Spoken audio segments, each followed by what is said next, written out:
الحمد لله وحده والصلاة والسلام على من لا نبي بعده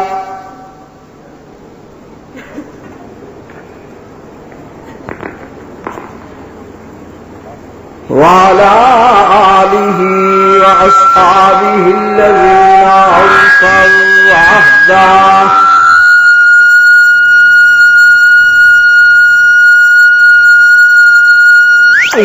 هم مفاتيح الرحمة ومصابيح الغرر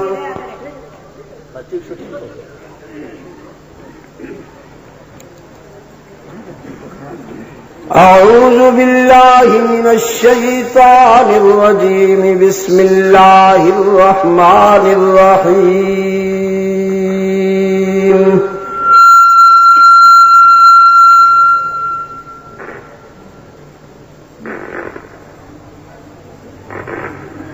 ألا إن أولياء الله لا خوف عليهم ولا هم يحزنون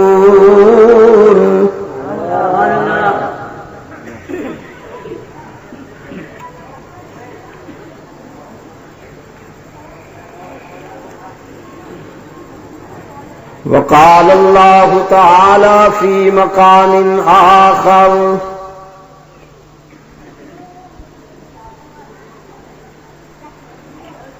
إن الذين قالوا ربنا الله ثم استقاموا تتنزل عليهم الملائكة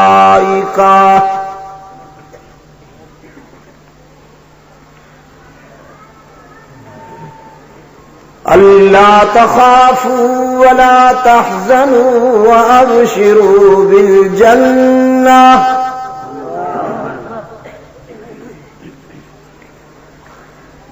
التي كنتم توعدون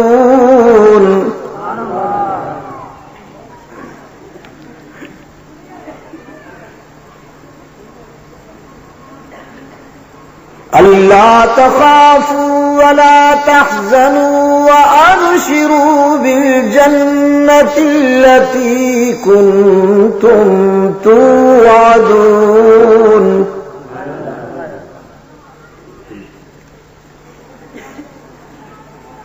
نحن أولياؤكم في الحياة الدنيا وفي الآخرة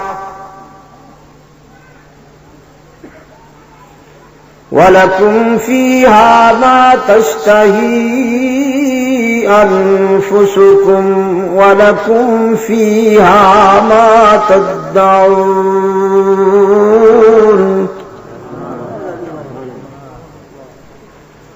نزلا من غفور رحيم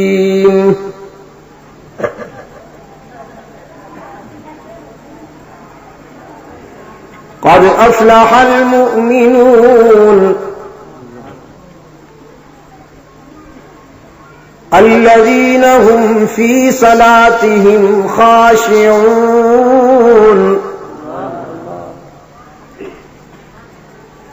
والذين هم عن اللغو معرضون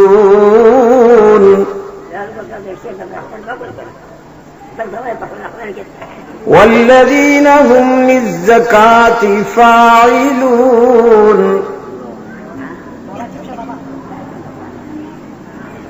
والذين هم لفروجهم حافظون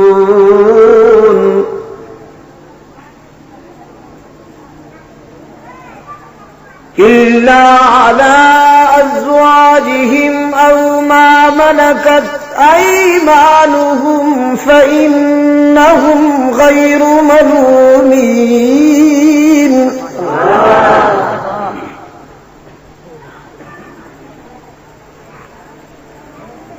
فمن ابتغى وراء ذلك فأولئك هم العادون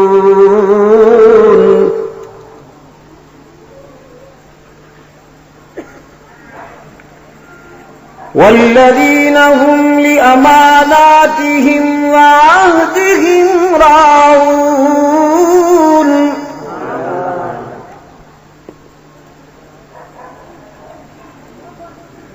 والذين هم على صلواتهم يحافظون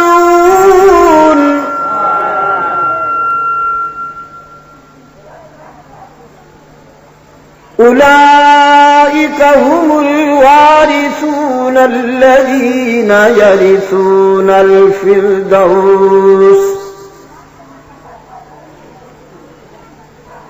هم فيها خالدون صدق الله مولانا العظيم.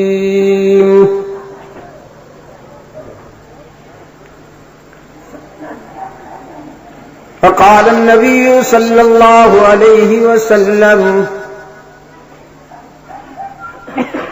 لا يؤمن أحدكم حتى يكون هواه تبعا لما جئت به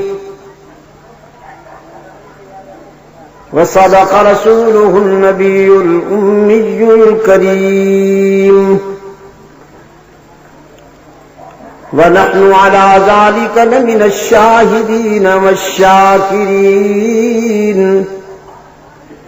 والحمد لله رب العالمين.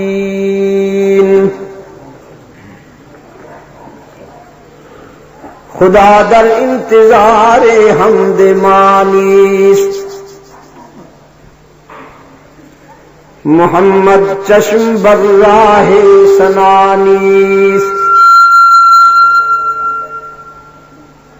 محمد حامد حمد خدا بس، خدا مدافرین مصطفیٰ بس، محمد از تو می خواهم خدا را، خدایا از تو حب مصطفیٰ را. اللهم صل علی سیدنا محمد وعلى آل سیدنا محمد كما صليت على إبراهيم وعلى آل إبراهيم إنك حميد مجيد. اللهم بارك على محمد وعلى آل محمد كما باركت على إبراهيم وعلى آل إبراهيم إنك حميد مجيد. ارباب علم و دانش، محترم بزرگوں اور عزیز دوستوں، آج 18 ستمبر 1989 ہم یہاں ملوگو پشاور کے مضافات میں صوبہ سرحد پاکستان میں دعوت و تبلیغ کی نسبت سے جمع ہیں. آج کی اس تقریب کو جس عنوان سے معنون کیا گیا ہے وہ ہے اولیاء اللہ کا مقام.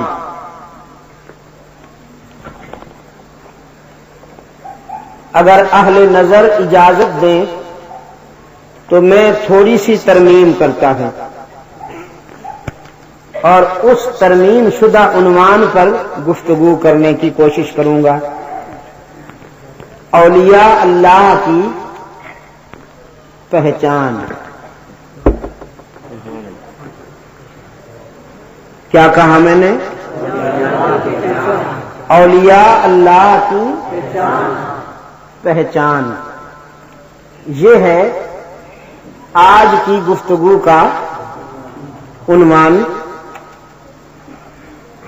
اس عنوان سے انصاف کرنے کے لیے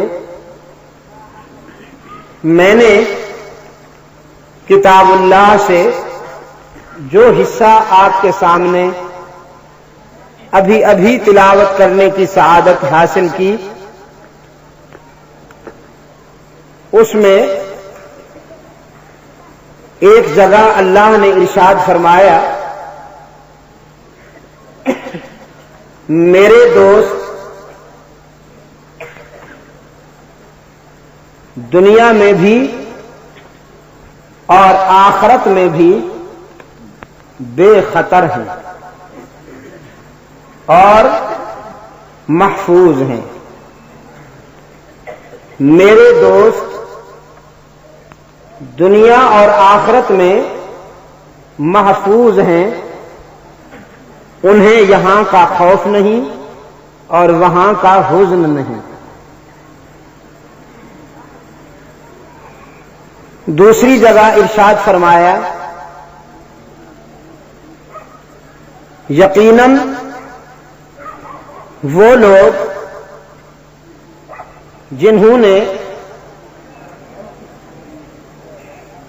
یہ کہہ دیا کہ ہمارا رب اللہ ہی ہے،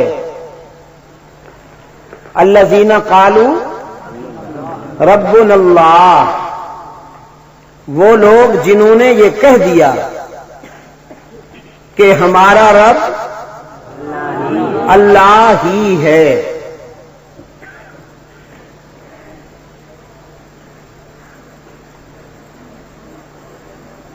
دیکھیے، میرے لیڈر نے مجھے حکم دیا اور آج آپ سے ملاقات کرنے کے لیے مجھے حاضر ہونا پڑا۔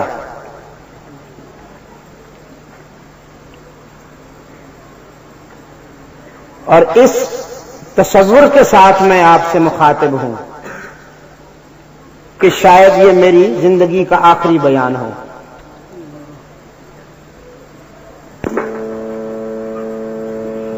میں بھی اللہ کے سامنے مسئول ہوں، پوچھا جاؤں گا۔ آپ بھی اللہ کے سامنے مسئول ہونے والے ہیں، پوچھے جائیں گے۔ ہم دونوں کی حالت بہت نازک ہے اپنے جج کے سامنے۔ میری کوشش ہوگی کہ میں اپنی عاقبت کو سامنے رکھتے ہوئے قرآن کریم کی سچائیاں، قرآن کریم کی صداقتیں آپ کے دل کی گہرائیوں میں اتار دوں، اگرچہ یہ میرے بس میں نہیں ہے۔ کسی کے دل میں اتارنا یہ اللہ کے اختیار میں ہے، لیکن کوشش، یہ میری کوشش ہوگی۔ اللہ آپ کو بھی توفیق دے کہ آپ کی طلب کا ظرف سیدھا ہو، طلب کا جو برتن ہے وہ سیدھا ہو، انشاءاللہ بات بن جائے گی۔ انسان اس وقت تک کامیاب رہتا ہے جب تک اس کے فکر میں ہٹ درمی، تعصب اور ضد نہ آئے، نیک نیتی اور اخلاص کے ساتھ جب تک وہ حق کا طلبگار رہتا ہے تو ہر قدم کامیابی کی طرف اٹھتا ہے۔ لیکن جب اس کے ذہن میں اور مزاج میں چڑ آ جائے، ضد، ہٹ درمی آ جائے اور وہ یہ فیصلہ کر لے کہ میں نے 2 اور 2 5 ہی کہنے ہیں، تو پھر کون ہے جو اس سے منوائے کہ 2 اور 2 4 ہوتے ہیں؟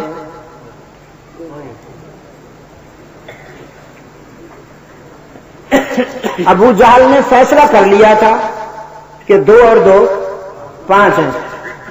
رحمت للعالمین جیسا مبلغ حضور جس طرح امام الانبیاء ہیں، حضور جس طرح سید الانبیاء ہیں، امام الرسل ہیں، اسی طرح آپ صلی اللہ علیہ وسلم امام الخطباء بھی ہیں، سید الخطباء بھی ہیں.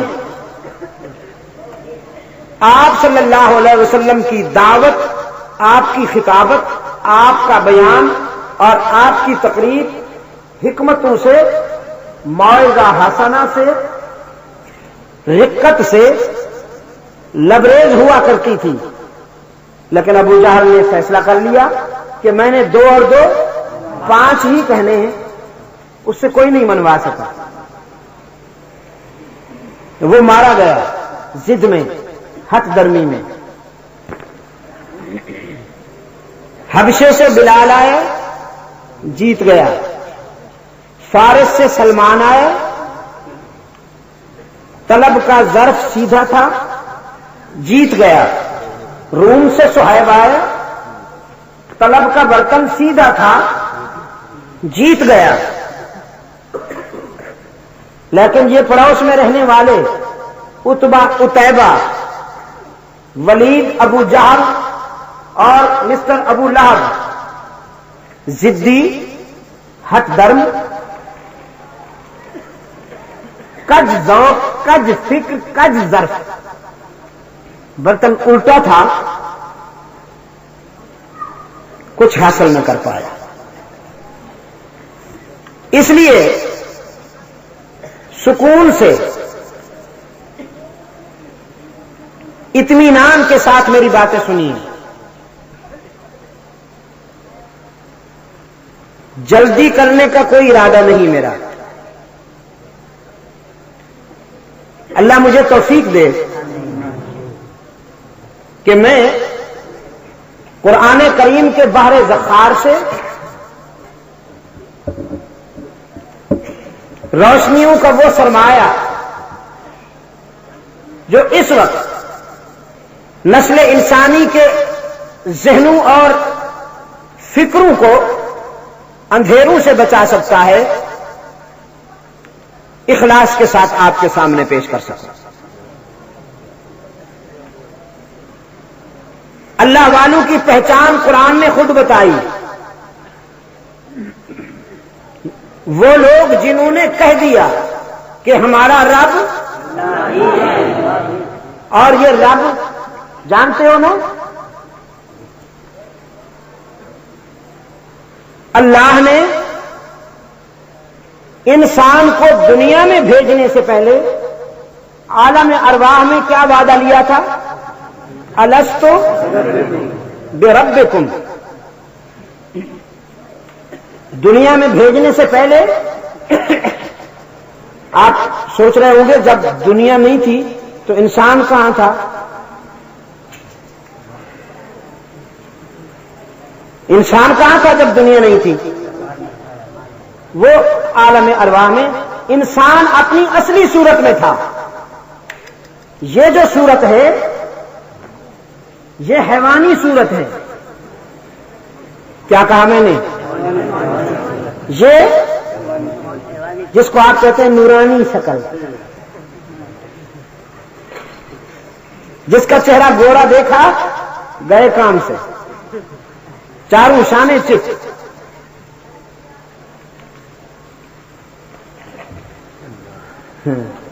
یہ بلڈنگ ہے، اس میں انسان رہتا ہے. کچھ بلڈنگوں پر وائٹ ورک کیا گیا ہے، کچھ پہ brown. It is not beauty and not standard of beauty. یہ بلڈنگ ہے، اس میں انسان رہتا ہے. آپ سمجھے؟ اس میں انسان رہتا ہے اور اس کی رہائش کے لیے فطرت نے سارا انتظام کر دیا ہے. اب اس کی تفصیل میں جاؤں تو سارا وقت یہیں لگ جائے گا. یہ مٹی سے بنا، مٹی میں چلا جائے گا. من صلصال کالفخار، من صلصال کالفخار. اللہ نے اس ڈھانچے کو مٹی سے بنایا ہے، اس لیے اس کے تقاضے بھی سارے مٹی پورے کرتی ہے. یہ رہتا ہے تو مکان مٹی کا، یہ کھاتا ہے تو خوراک مٹی سے نکلتی ہے، یہ پیتا ہے تو مشروب مٹی سے آتا ہے. اللہ حاضر قیاس، سوچتے چلے جائیے، اس کے سارے تقاضے کھاتی ہیں کیونکہ یہ بنایا مٹی سے گیا. اصل انسان اس میں رہتا ہے، یہ اس ڈھانچے سے پہلے بھی تھا اصل انسان، اور اصل انسان اس ڈھانچے کے بعد بھی رہے گا. جب اصل انسان اس سے رخصت ہو جاتا ہے تو آپ سمجھتے ہیں انسان مر گیا. قرآن کہتا ہے نہیں، حیوان مر گیا، حیوان مر گیا، انسان نے رخ بدلا ہے. یہ عالم ارواح میں تھا، عالم دنیا میں آیا، اور عالم دنیا کا پیریڈ پورا کرنے کے بعد اب یہ عالم برزخ کو روانہ ہو گیا، عالم جاودانی کو روانہ ہو گیا.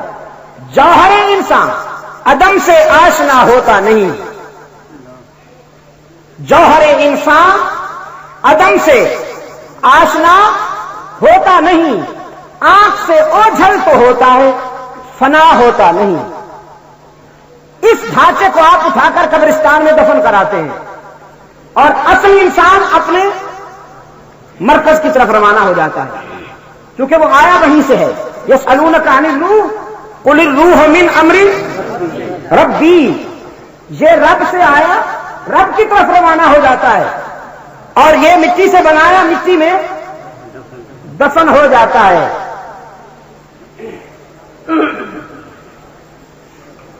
میرے عزیز دوستو، جب انسان عالم ارواح میں تھا اللہ نے کیا وعدہ لیا؟ فرمایا وَإِذْ أَخَذَ اللَّهُ مِيثَاقَ وَإِذْ أَخَذَ رَبُّكَ مِن بَنِي آدَمَ مِن ظُهُورِهِمْ ذُرِّيَّتَهُمْ وَأَشْهَدَهُمْ عَلَىٰ أَنفُسِهِمْ أَلَسْتُ بِرَبِّكُمْ قَالُوا بَلَىٰ. اور جب وعدہ لیا تیرے رب نے اولاد آدم سے، ان کے صلب سے آنے والی تمام نسلوں سے،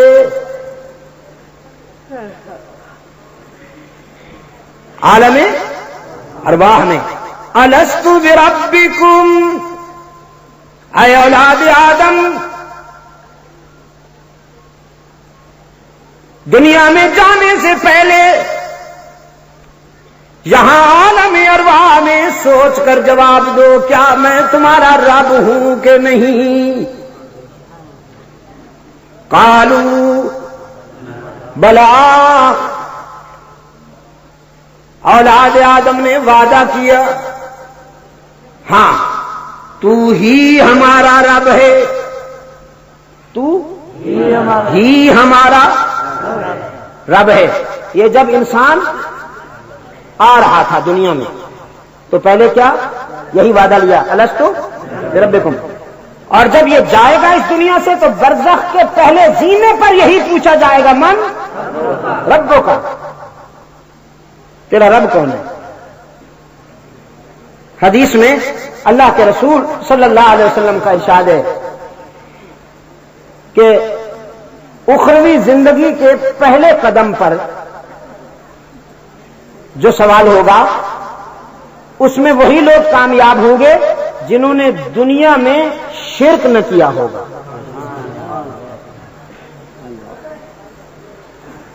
گناہگار تو ہوں، خطاکار تو ہوں، لیکن اللہ کے ساتھ جس نے شرک نہ کیا ہوگا وہ اس پرچے میں کامیاب ہو جائے گا.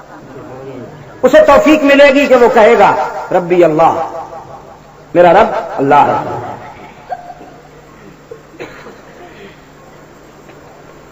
قرآن کریم جب شروع ہوتا ہے تو الحمدللہ رب العالمین، یا ایھا الناس اعبدوا ربکم۔ آپ قرآن کریم میں جو آگے بڑھتے جائیے، قرآن کریم کا سفر کرتے جائیے، قرآن کریم تھوڑے تھوڑے وقفے کے بعد یہ وعدہ یاد دلاتا جائے گا، اور جب قرآن کریم آپ کو اختتام تک لے جانے کے بعد، جب قرآن کریم ختم ہونے کو آئے گا تو پھر آپ کے دل و دماغ کو دستک دے کے جائے گا، قل اعوذ برب الفلق، قل اعوذ برب الناس۔ کہنے میں تو بہت آسان ہے، لیکن جو لوگ اس عہد کو نبھاتے ہیں وہ آزمائے جاتے ہیں۔ رب کہنا اور دکھ سہنا یاروں کوئی آسان نہیں۔ ہر دوستی میں آزمائشیں ہوتی ہیں، وہ دوستی ہی کیا جس میں امتحان نہ ہو، تو پھر اللہ کی دوستی میں بھی آزمائشیں ہوتی ہیں۔ فرمایا ان الذین قالوا ربنا اللہ، بالیقین وہ لوگ جنہوں نے کہہ دیا ہمارا رب اللہ ہی ہے، کہہ دیا نا ہمارا رب اللہ ہی ہے، ثم استقاموا،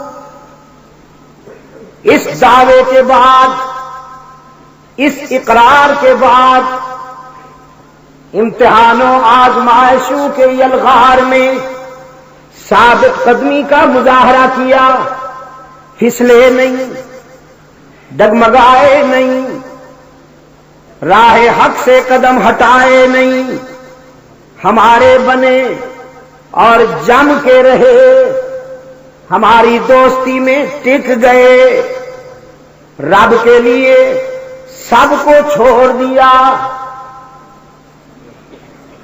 یہی تو آزمائش ہوتی ہے دوستی میں۔ مفادات کہتے ہیں سب کو راضی کرو، مفادات کا تقاضا ہوتا ہے سب کو راضی کرو، اس سے بھی بنا کے رکھو، اس سے بھی بنا کے رکھو بادشاہ۔ اسی کوئی سب نال بگاڑ دیں گے، سب نال بگاڑ دیں گے، انہیں پیچھے وہ نہیں، بچوں بچوں سب نال بنا کے رکھو۔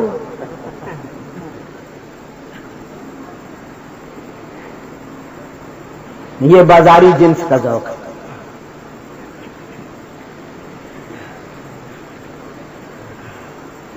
یہ تعلق ہی ایسا ہے، یہ دوستی ہی ایسی ہے۔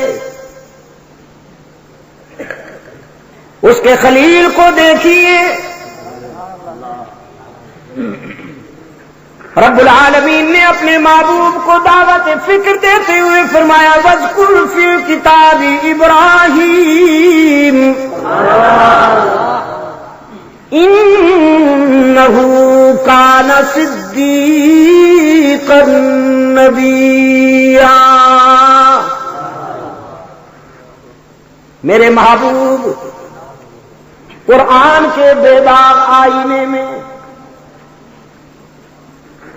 قرآن کے بے داغ آئینے میں ذرا میرے دوست ابراہیم کے کردار کا بھی مطالعہ کیجئے نا۔ وہ میرا سچا دوست تھا، نبی تھا،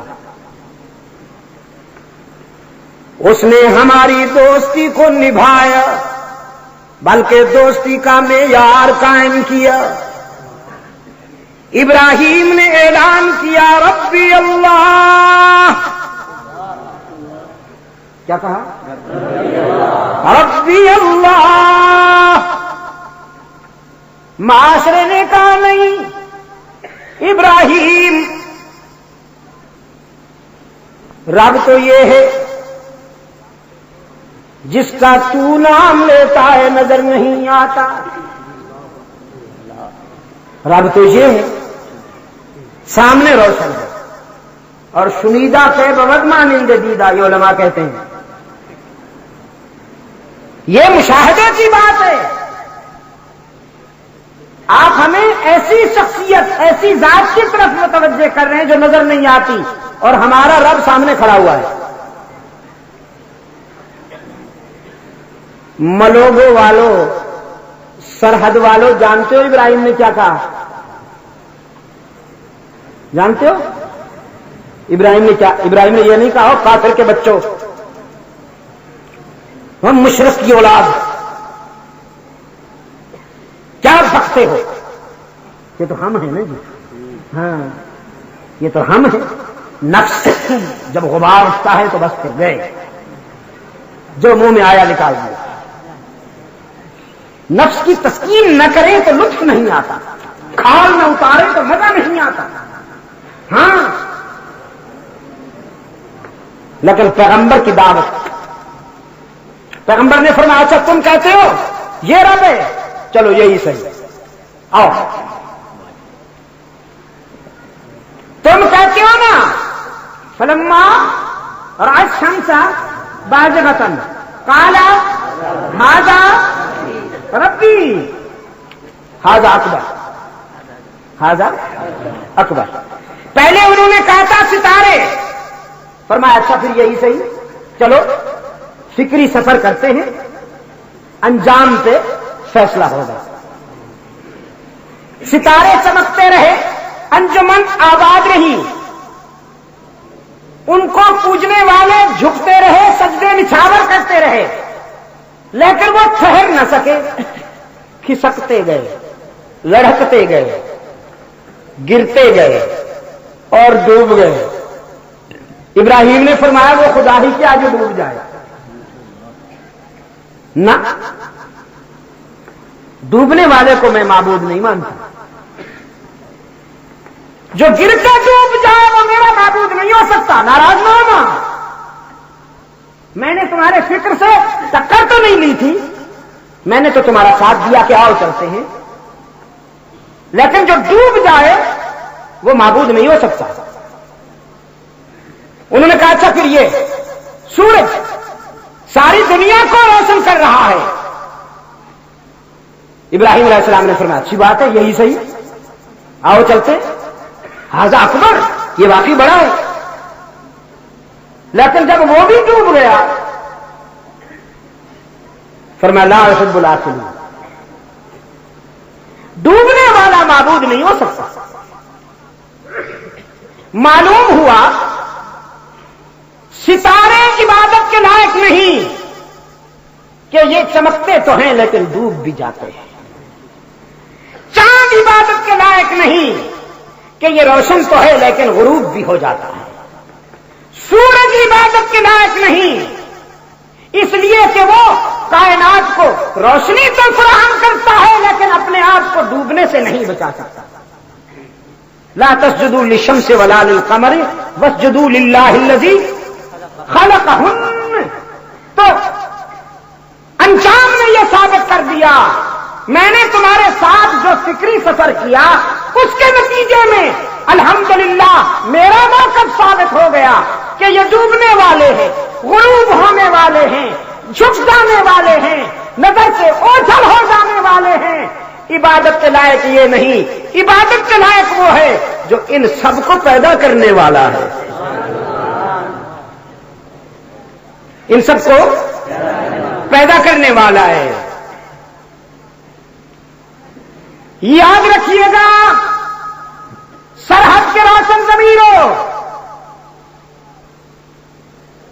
انسانی زندگی میں اسلام جذبات کی نفی نہیں کرتا، لیکن اسلام دنیا کا واحد مذہب ہے جس نے انسان کی جذباتی کیفیت کو تابع کر دیا ہے شواہد و بینات اور دلائل و براہین کے دائرے میں۔ یہ جب بھی جیتتا ہے دلائل کی بنیاد پر جیتتا ہے۔ یہی فرق ہے دوسرے مذاہب اور اسلام میں۔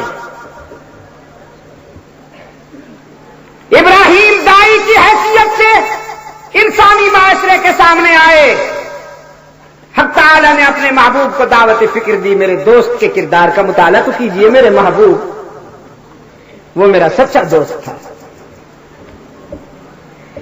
سب سے پہلے مقابلہ ہوا اپنے باپ سے۔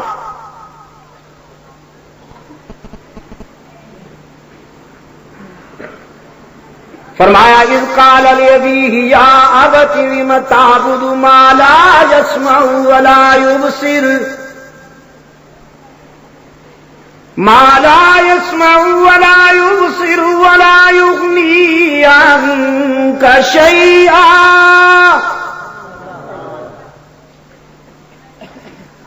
یہ تم نے جو آستانے بنا رکھے ہیں، ان پر چادریں چڑھا رکھی ہیں، جھنڈیاں لہرا رکھی ہیں، اور ان کو اللہ سے قرب کا وسیلہ مانتے ہو، زینہ مانتے ہو۔ شفاعنا عند اللہ الا لیقربونا الی اللہ زلفی۔ یہ تو اتنے بے بس ہیں، یہ تو اتنے بے کس ہیں، یہ تو اتنے کمزور ہیں، اپنے اوپر سے بیٹھنے والی مکھی کو بھی نہیں اڑا سکتے۔ قرآن کریم نے ایک اور مقام پہ فرمایا ضرب مثل فاستمعوا له یا ایھا الناس ضرب مثل فاستمعوا له ان الذين تدعون من دون الله لن يخلقوا ذبابا ولو اجتمعوا له۔ یہ جو تم نے نام نہاد مشکل کشا حاجت روا کار ساز دستگیر بنا رکھے ہیں، کہیں آپ کو یہ پھر کیا ہو گیا، پھر کہیں آپ کو یہ بھول نہ ہو جائے کہ وہ پتھر کے مجسمے ہوا کرتے تھے۔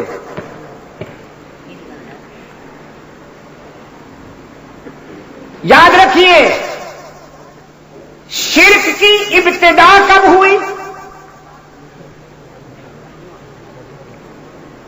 پشاور سے کچھ دوست آئے ہوئے ہیں اور میں نے محنت کر رکھی ہے۔ شرک کی ابتدا کب ہوئی انسانی تاریخ میں؟ اونچا اونچا بولو نا۔ نوح علیہ السلام کی قوم نے سب سے پہلے شرک کیا۔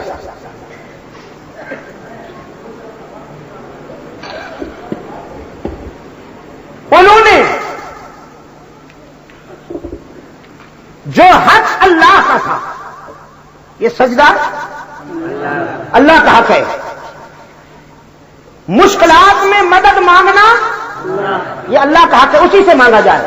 اب من یجیب المضطر اذا دعاہ ویکشف السوء قال ربکم ادعونی استجب لکم قال ربکم ادعونی استجب لکم ان الذین یستکبرون عن دعوتی نہیں عن عبادتی۔ میرے محبوب میرے بندوں سے کہہ دیجئے مجھے پکارا کرو، مجھ سے مانگا کرو، میں تمہاری دعا و پکار سننے کے لیے ہر وقت انتظار میں رہتا ہوں۔ لیکن الہ العالمین تجھے تو وہ پکارے جو تیرے فرمانبردار ہیں، ہم گناہگار جن کے نامہ اعمال میں ایک بھی خوبی نہیں، جن کا نامہ اعمال خطاؤں اور گناہوں سے بھرا ہوا ہے، ہم کس منہ سے تیرا نام لیں، ہم کس منہ سے تجھ سے مدد مانگیں؟ فرمایا نبی عبادی انی انا الغفور الرحیم۔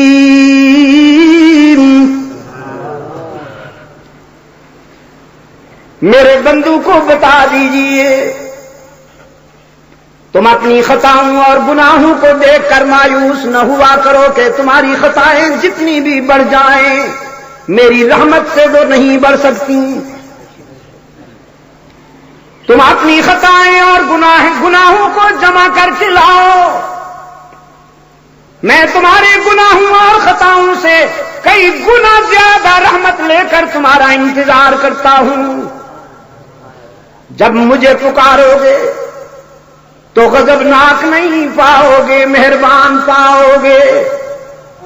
میں اپنے در پہ آنے والے، آنسو بہانے والے، اپنے در پہ دامن پھیلانے والے خطا کار کو اس کے گناہوں پر تانا بھی نہیں دیتا، معاف کر دیتا ہوں. ان الذین یستکبرون عن عبادتی. یہ آیت شروع کہاں سے ہوئی؟ قال ربکم ادعونی استجب لکم. تمہارا رب کہتا ہے مجھے پکارا کرو، میں تمہاری دعا و پکار سنتا ہوں. اور جو لوگ مجھے پکارنے میں غرور کرتے ہیں، تکبر کرتے ہیں، قرآن کریم نے انہیں عبادت کے الفاظ سے معنون کیا. ان الذین یستکبرون عن عبادتی سیدخلون جہنم داخرین. وہ ذلیل ہو کر گھسیٹ کر جہنم میں ڈالے جائیں گے. سرحد کے روشن ضمیروں معلوم ہوا یا اللہ کہنا عبادت ہے، یا اللہ کہنا عبادت ہے. مصیبت اور مشکل کے وقت اس کو پکارنا کیا ہے؟ عبادت ہے. اور اس کے سوا اس کے کسی نبی کو، اس کے کسی ولی کو، اس کے رسول کو پکارنا شرک ہے. اور یہی شرک کیا سب سے پہلے نوح علیہ السلام کی قوم نے. یہی شرک کیا سب سے پہلے نوح علیہ السلام کی قوم نے. ان کے جو آستانے تھے قرآن نے ان کا نام بھی بتایا ہے. وقالوا لا تذرن ودا ولا سواعا ولا يغوث ويعوق ونسرا. نوح علیہ السلام کے مقابلے میں آستانے پر بیٹھنے والے مجاور، آستانے پر بیٹھنے والے جبہ پوش، قوم کے نذرانوں پہ پلے ہوئے تبرکات، قوم کے نذرانوں پر پلے ہوئے چمکتے ہوئے چہروں والے. آپ کہتے ہیں نورانی چہرہ. نورانی تو ہو جائے گا جب نہ کام کرے گا، نہ محنت کرے گا، نہ پتھر کوٹے گا، نہ ہل چلائے گا، نہ کوئی اور محنت کرے گا، بس کھائے گا ہی کھائے گا، چہرہ تو چمک جائے گا. چہرہ تو چمک جائے گا. اسی میں جہاز پر ایک کشمیری مسلمان بیٹھا. بڑی عجیب. یہ جو ہمارا جو سفر ہوتا ہے، لائبریری میں بھی بہت ساری معلومات حاصل ہوتی ہیں، کتب خانے میں بھی بہت ساری معلومات حاصل ہوتی ہیں، لیکن یہ جو سفر ہوتا ہے اس میں بھی بہت ساری معلوم. اس لیے قرآن کریم نے اس کو چوتھا نمبر دیا.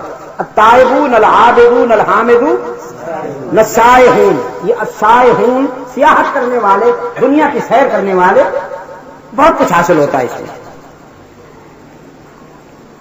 میری ساتھ والی سیٹ پر سب سے پہلے اس نے سوال کیا آپ کون ہیں؟ میں نے کہا مسلمان. کہنے لگا نہیں وہ تو ہیں آپ، لیکن آپ ہیں کون؟ میں نے کہا سنی مسلمان. پھر تم ملا کے کہنے لگا نہیں آپ یہ بتائیں کہ آپ کا مسلک کیا ہے؟ میں نے کہا حنفی مسلمان. کہ وہ تو آپ ٹھیک ہیں لیکن آپ ہیں کیا؟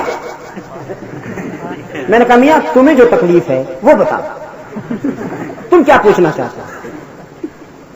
کہنے لگا میں یہ پوچھنا چاہتا ہوں کہ آپ اولیاء کرام کو، ولی اللہ کو مانتے ہیں کہ نہیں مانتے؟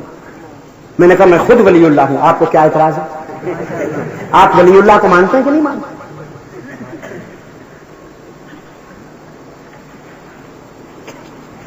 میں تو اولیاء کرام کا رضاکار ہوں، خادم ہوں، لیکن میں ان ولی اللہ کو، ان اولیاء کرام کو مانتا ہوں جو کافروں کو مسلمان بناتے ہیں. میں ان کے شر سے اللہ سے پناہ مانگتا ہوں جو مسلمانوں کو کافر بناتے ہیں.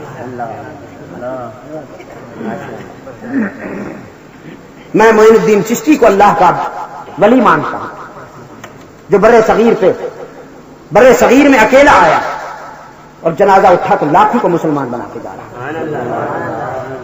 میں سید عبد القادر جیلانی رحمۃ اللہ تعالی علیہ جیسے لوگوں کو اللہ کا ولی مانتا ہوں کہ جن کی حق پرستی نے اور حق گوئی نے چوروں کو اللہ کا ولی بنا دیا. میں محمود حسن دیوبندی کو اللہ کا ولی مانتا ہوں کہ حق و صداقت کے سفر میں جس کی استقامت کو دیکھ کر کفار نے اسلام قبول کیا. میں محمد الیاس کو ولی اللہ مانتا ہوں کہ جن کی تبلیغی تحریک کے نتیجے میں آج دنیا میں 80 لاکھ کفار مسلمان ہو چکے ہیں. نعرہ تکبیر، سر بلند،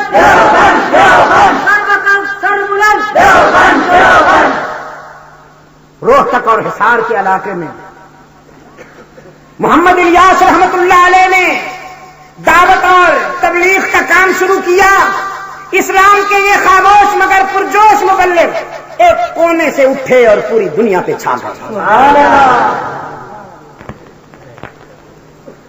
اس وقت تک میں تقریباً دنیا کے 44 ملکوں میں جا چکا ہوں.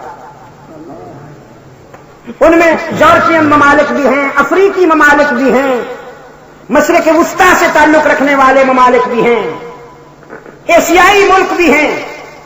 دنیا کے 44 ممالک میں ویسٹ انڈیز کے جزائر میں پہنچا ہوں، امریکی ریاستوں میں پہنچا ہوں. کینیڈا کا ایک شہر ہے وینکوور جہاں پر زمینی سلسلہ ختم ہو جاتا ہے، اس کے آگے پانی ہے بس.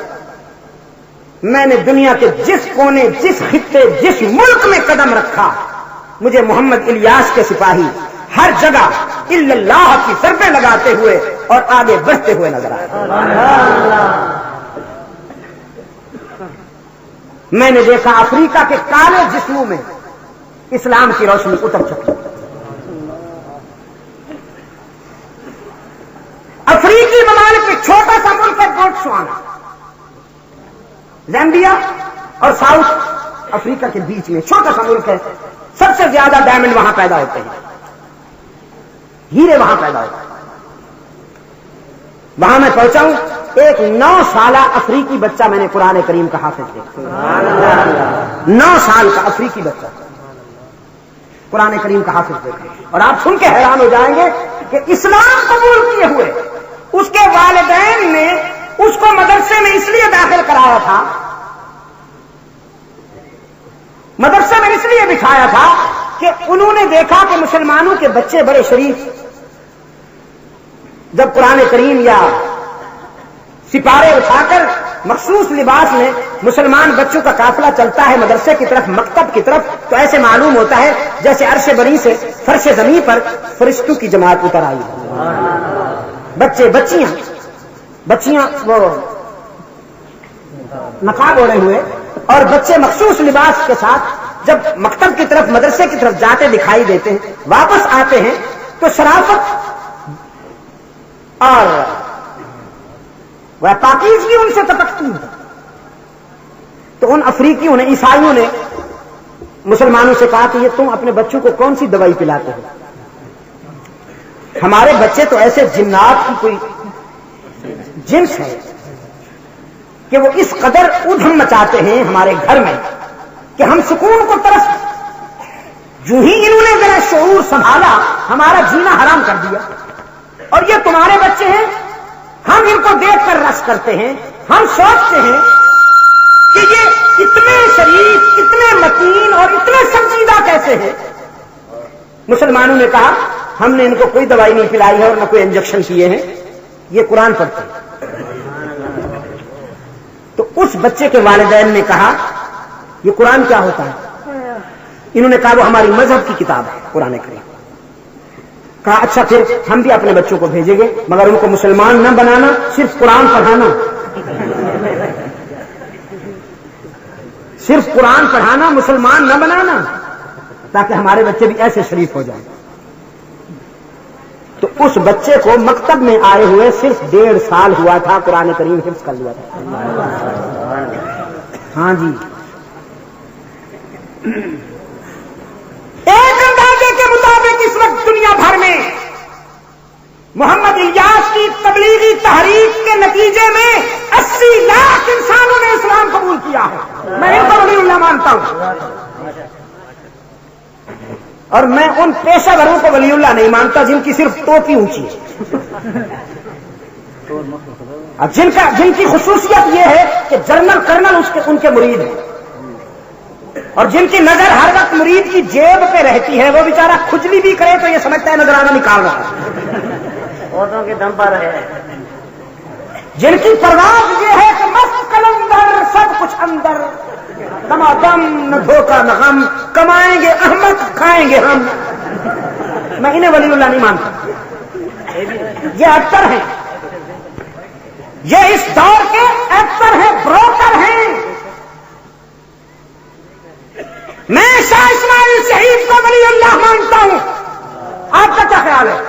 اور کوئی اور جانتا ہو یا نہ جانتا ہو، پشاور کے باسیوں تمہیں تو نہیں بھولنا چاہیے شاہ اسماعیل شہید کو، جس نے سب سے پہلے پشاور کو اسلام سے روشناس کرایا.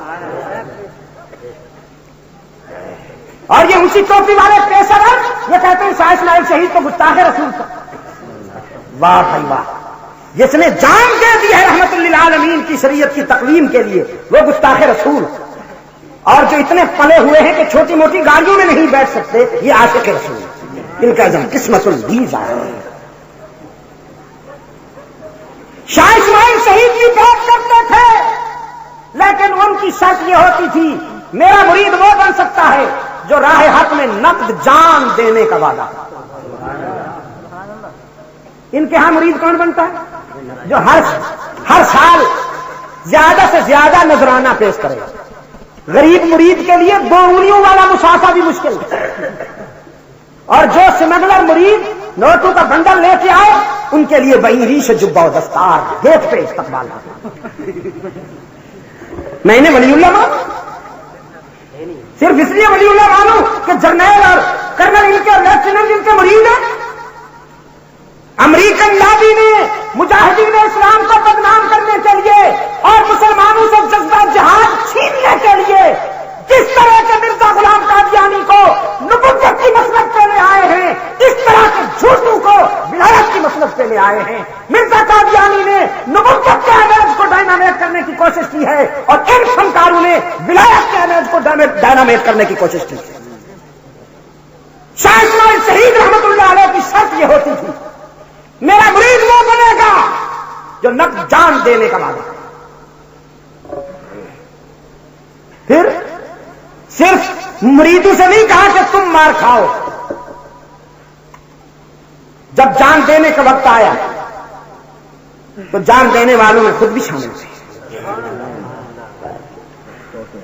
بالاکوٹ کے میدان میں سو رہے ہیں وہ، اور اللہ کا کرم دیکھیے. میں اسے اللہ کا کرم کہتا ہوں، معلوم نہیں آپ کا کیا خیال ہے. میں اسے اللہ کا کرم کہتا ہوں. شاہ اسماعیل شہید کے مرکز کو اللہ نے آج تک شرک اور بدعت کی غلاظتوں سے محفوظ رکھا ہوا ہے. میں نے دہلی میں جا کر شاہ عبدالحق محدث سے دہلی رحمت اللہ علیہ کی قبر پہ حاضری دی، اور یا کرام کی قبروں پہ ہم جاتے ہیں. آپ سمجھے کہ نہیں؟ مانتے ہیں، مانگتے نہیں. لیکن ہم وہاں جاتے ہیں، ہم جب وہاں جاتے ہیں تو وہاں جا کر ان کے لیے ایصال ثواب کرتے ہیں، اللہ سے دعا کرتے ہیں کہ اے اللہ ان کے درجات بلند فرما اور ہمیں ان کے نقش قدم پر چلنے کی توفیق عطا فرما. شاہ عبدالحق محدث دہلوی رحمت اللہ تعالی علیہ، میں ان کی قبر پہ گیا، میں نے ان کے مرکب کو بھی شرک و بدعت سے محفوظ پایا. پھر قبرستان مہدیہ میں آیا، شاہ ولی اللہ رحمت اللہ علیہ کی قبر پر ان کے سرہانے ان کے والد گرامی سو رہے تھے. شاہ عبد الرحیم ساتھ تھے نا آپ؟ ہاں جی. شاہ عبد الرحیم رحمت اللہ تعالی علیہ اللہ اکبر اللہ اکبر، علم و حکمت کے آفتاب اور ماہتاب۔ سرہانے والد گرامی صاحب عبد الرحیم سو رہے ہیں، یہ شاہ ولی اللہ سو رہے ہیں، ان کے ساتھ شاہ عبد القادر سو رہے ہیں، ان کے اس پہلو شاہ رفیع الدین سو رہے ہیں، ان کی پینتی میں شاہ عمر بن شاہ اسماعیل شہید سو رہے ہیں، اور وہ سگے صاحب کہف بھی سو رہا ہے، مومن خان مومن، وہ شاعر مومن خان مومن بھی وہاں سو رہا ہے، وہ بھی میں نے شرک و بدعت سے محفوظ پایا، وہاں پر کوئی شرک و بدعت نظر نہیں آیا، کسی کو میں نے وہاں پر سر جھکاتے ہوئے سجدہ کرتے ہوئے نہیں پایا۔ آپ کا خیال تو یہ ہے کہ اللہ کے پیارے وہ ہیں جن کی قبروں پہ ڈانس ہوتا ہے، جن کی قبروں پہ قوالیاں ہوتی ہیں، یہ جنات جمع ہو جاتے ہیں، رات کو بچے بیچارے ان کی قوالی سن کر سو جائیں تو چیخ مار کے اٹھ بیٹھتے ہیں رات کو، اور مائیں بیچاری ان کو ساری رات مطمئن کرتے کرتے جاگتے ہوئے گزار دیتی ہیں کہ بچے چیخ کر اٹھ بیٹھتے ہیں، امی وہ جن آ گیا تھا مجھے خواب میں نظر آیا۔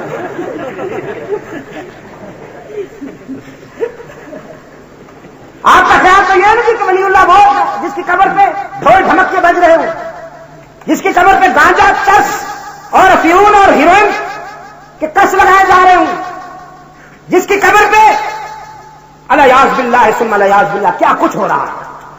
میرے نزدیک ولی اللہ وہ ہے جس کی قبر کو جس کی قبر کو بھی اللہ شرک و بدعت سے محفوظ ہے۔ رحمت للعالمین صلی اللہ علیہ وسلم نے دعا مانگی تھی، اے اللہ جب تک زندہ ہوں اپنے صحابہ میں سے کسی کو اپنے آگے جھکنے نہیں دوں گا، اور جب اس دنیا سے چلا جاؤں تو میری قبر کو بھی قیامت تک سجدہ گاہ نہ بننے دینا۔ اللہم لا تجعل قبری وسنا وفی روایت ریدا، اے اللہ میری قبر کو سجدہ گاہ نہ بننے دینا۔ اللہ آپ کو توفیق دے تو جائیے مدینہ طیبہ میں، رحمت للعالمین کی دعا کا ثواب دیکھیے۔ میں کہتا ہوں حضور کی دعا آج بھی پوری جوانی اور شباب کے ساتھ جلوہ افروز ہے۔ کھڑے ہوئے ہیں رضاکار وہ ہاتھوں میں لے کر، روضہ کے مرکز کے ارد گرد کھڑے ہوئے ہیں۔ یہ پاکستان کے جاہل جاتے ہیں تو چومنے کی کوشش کرتے ہیں، ان کے نزدیک عشق ہے یہی کہ زندگی نفس کی غلامی میں گزارو، بس چما چٹی نال راضی کر لو انہیں، سب کے جان جی بس سب کے جان۔ ہر منافق زندگی نہیں بدلوں گا، زندگی اپنے نفس کے تقاضوں کے مطابق گزاروں گا، نہ آئے گا تو چوم لوں گا، اسی پہ خوش ہو جاؤں۔ کھڑے ہوئے وہ ذرا بھی اگر کوئی آگے بڑھنے کی کوشش کرتا پہلے اخلاق سے روکتے، اور اگر کوئی اخلاق سے نہیں روکتا تو پھر ذرا تلخی سے بھی روکتے، اور پھر یہاں والے کہتے ہیں جی یہ شرک سے بڑے سخت ہیں، سعودی عرب کی پولیس بڑی سخت ہے۔ میں نے کہا سخت ہے نہیں، بنائی گئی ہے، کانٹوں میں چبھن نہ ہو تو پھول کی حفاظت کیسے کریں۔ اقبال نے کہا نا، فرمایا تمیز خار و گل سے آشکارا،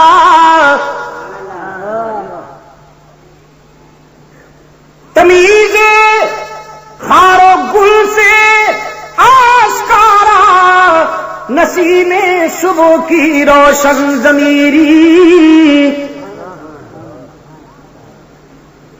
حفاظت پھول کی ممکن نہیں ہے اگر کانٹوں میں ہو خوئے حریری، اگر کانٹے ریشم کے بن جائیں تو پھول کی حفاظت کیسے کریں گے؟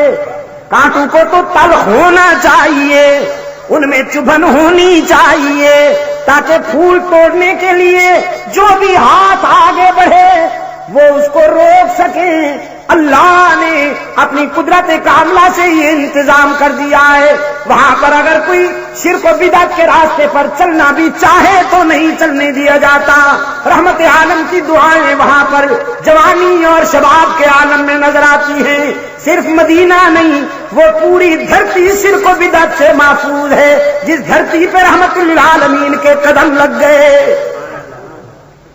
سعودی عرب کی سرزمین کو اللہ نے شرک و بدعت سے محفوظ رکھا ہے۔ اور پاکستان والوں خوشحالی چاہتے ہو نا، خوشحالی چاہتے ہو خوشحالی چاہتے ہو تو پھر اللہ کی توحید میں وفا کرو، انشاءاللہ یہاں کی مٹی بھی سونا بن جائے گی۔ سعودی عرب والوں کو دیکھو، انہوں نے شرک و بدعت کو اس سرزمین پر قریب نہیں بھٹکنے دیا ہے، اللہ نے وہاں کے پتھروں کو بھی سونا بنا دیا، وہاں کی مٹی کو سونا بنا دیا، اور تم نے یہاں شرک و بدعت کے جگہ جگہ آستانے بنائے ہیں، جگہ جگہ مراکز بنائے ہیں۔ کبھی کوئی صاحب چادریں چڑھا رہا ہے، کبھی کوئی صاحب نمبر بنانے کے لیے چادریں چڑھا رہا ہے، جاہلوں کے بہت حاصل، جاہلوں کو اپنا پکا ووٹر بنانے کے لیے چادریں چڑھانے پہ زور لگ رہا ہے۔ سارے جہان کے سامنے دامن پھیلائے کھڑے ہیں، دے جا بابا راہ خدا، تیرا اللہ ہی لوٹا لائے گا۔ کبھی امریکہ سے مانگتے ہیں، کبھی جاپان سے مانگتے ہیں، کبھی پتہ نہیں کس کس سے مانگتے ہیں۔ میرے عزیز دوستو، میں یاد کر رہا تھا آپ کی خدمت میں، اس کی دوستی میں آزمائشیں تو آتی ہیں۔ رب العالمین نے فرمایا ان الذین قالوا ربنا اللہ، وہ لوگ جنہوں نے کہہ دیا کہ ہمارا رب اللہ ہی ہے، اور پھر اس اعلان کے بعد جب آزمائشوں نے یلغار کی، جب امتحانات آئے، جب انہوں نے رب کو اپنایا اور سب کو چھوڑا، ثم استقاموا، پھر اس دعوے میں پختگی کا مظاہرہ کیا، ثابت قدم رہے، ڈگمگائے نہیں، ان کے قدم لڑکھڑائے نہیں، انہوں نے ہمارے لیے سب کو چھوڑنا گوارا کر لیا۔ رب العالمین نے فرمایا تو پھر ہم نے بھی اپنے دوستوں کو تنہا نہیں رہنے دیا، تتنزل علیہم الملائکہ، ہم ان کی تائید و حمایت میں فرشتے قطار اندر قطار بھیجتے ہیں۔ تتنزل علیہم الملائکۃ الا تخافوا ولا تحزنوا وابشروا بالجنہ التی کنتم توعدون،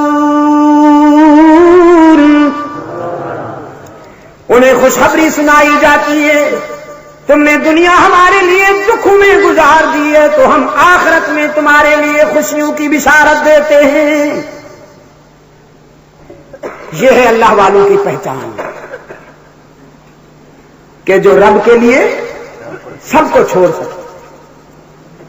سورہ کاف میں 15ویں پارے میں رب العالمین نے اپنے محبوب سے فرمایا نحن نقص علیک نبأہم بالحق، بعض باتیں ایسی ہیں اللہ نے اپنے محبوب کے سامنے فخریہ بیان کیا ہے انہیں، جس طرح کہ سورہ یوسف نحن نقص علیک احسن القصص۔ میں کہا کرتا ہوں سورہ یوسف جو ہے قرآن کریم کی گولڈن سٹوری ہے، سنہری کہانی، خود اللہ نے جسے احسن القصص کہا۔ یہ جملہ ایک دن میں نے کہہ دیا وہاں افریقہ میں، اگلے دن جب میں اسٹیج پہ بیٹھا تو سب لوگ کھڑے ہو گئے۔ شاہ صاحب ہم چاہتے ہیں کہ سورہ یوسف کی پوری تفسیر ہو جائے، باقی مضامین ہوتے رہیں گے بیان، لیکن یہ ہماری تمنا ہے کہ آپ سورہ یوسف کی تفسیر بیان کریں۔ تو میں نے کہا بھی یہ ایک دن میں تو ہو نہیں سکتا، اس پر تو زیادہ وقت لگے گا۔ انہوں نے کہا یہ ہمارے لیے بڑی خوشی کی بات ہوگی۔ چنانچہ 3 راتیں مسلسل سورہ یوسف کی تفسیر بیان ہوگی، اور میں ان لوگوں کے ذوق کی کیا بات کروں، اگر پہلے دن حاضری 10,000 تھی تو دوسرے دن 20,000 تھی اور تیسرے دن 30,000 تھی۔ دربن سے، کیپ ٹاؤن سے، پورٹ الزبتھ سے، سٹنگر سے، یعنی 800 میل کا سفر کر کے وہ آتے ہیں جہازوں پر، اور کاروں میں۔ وہاں کے روڈ بھی چکے بڑے کھلے، اور ہمارے روڈ تو ماشاءاللہ ایسے ہیں کہ آج اچھی بھلی کار تھی بیچاری جو مجھے لے کے آ رہی تھی راولپنڈی سے، لیکن اٹک سے پرلی طرف کا جو روڈ ہے سینہ عاشق کی طرح بکھرا ہوا اور اجڑا ہوا،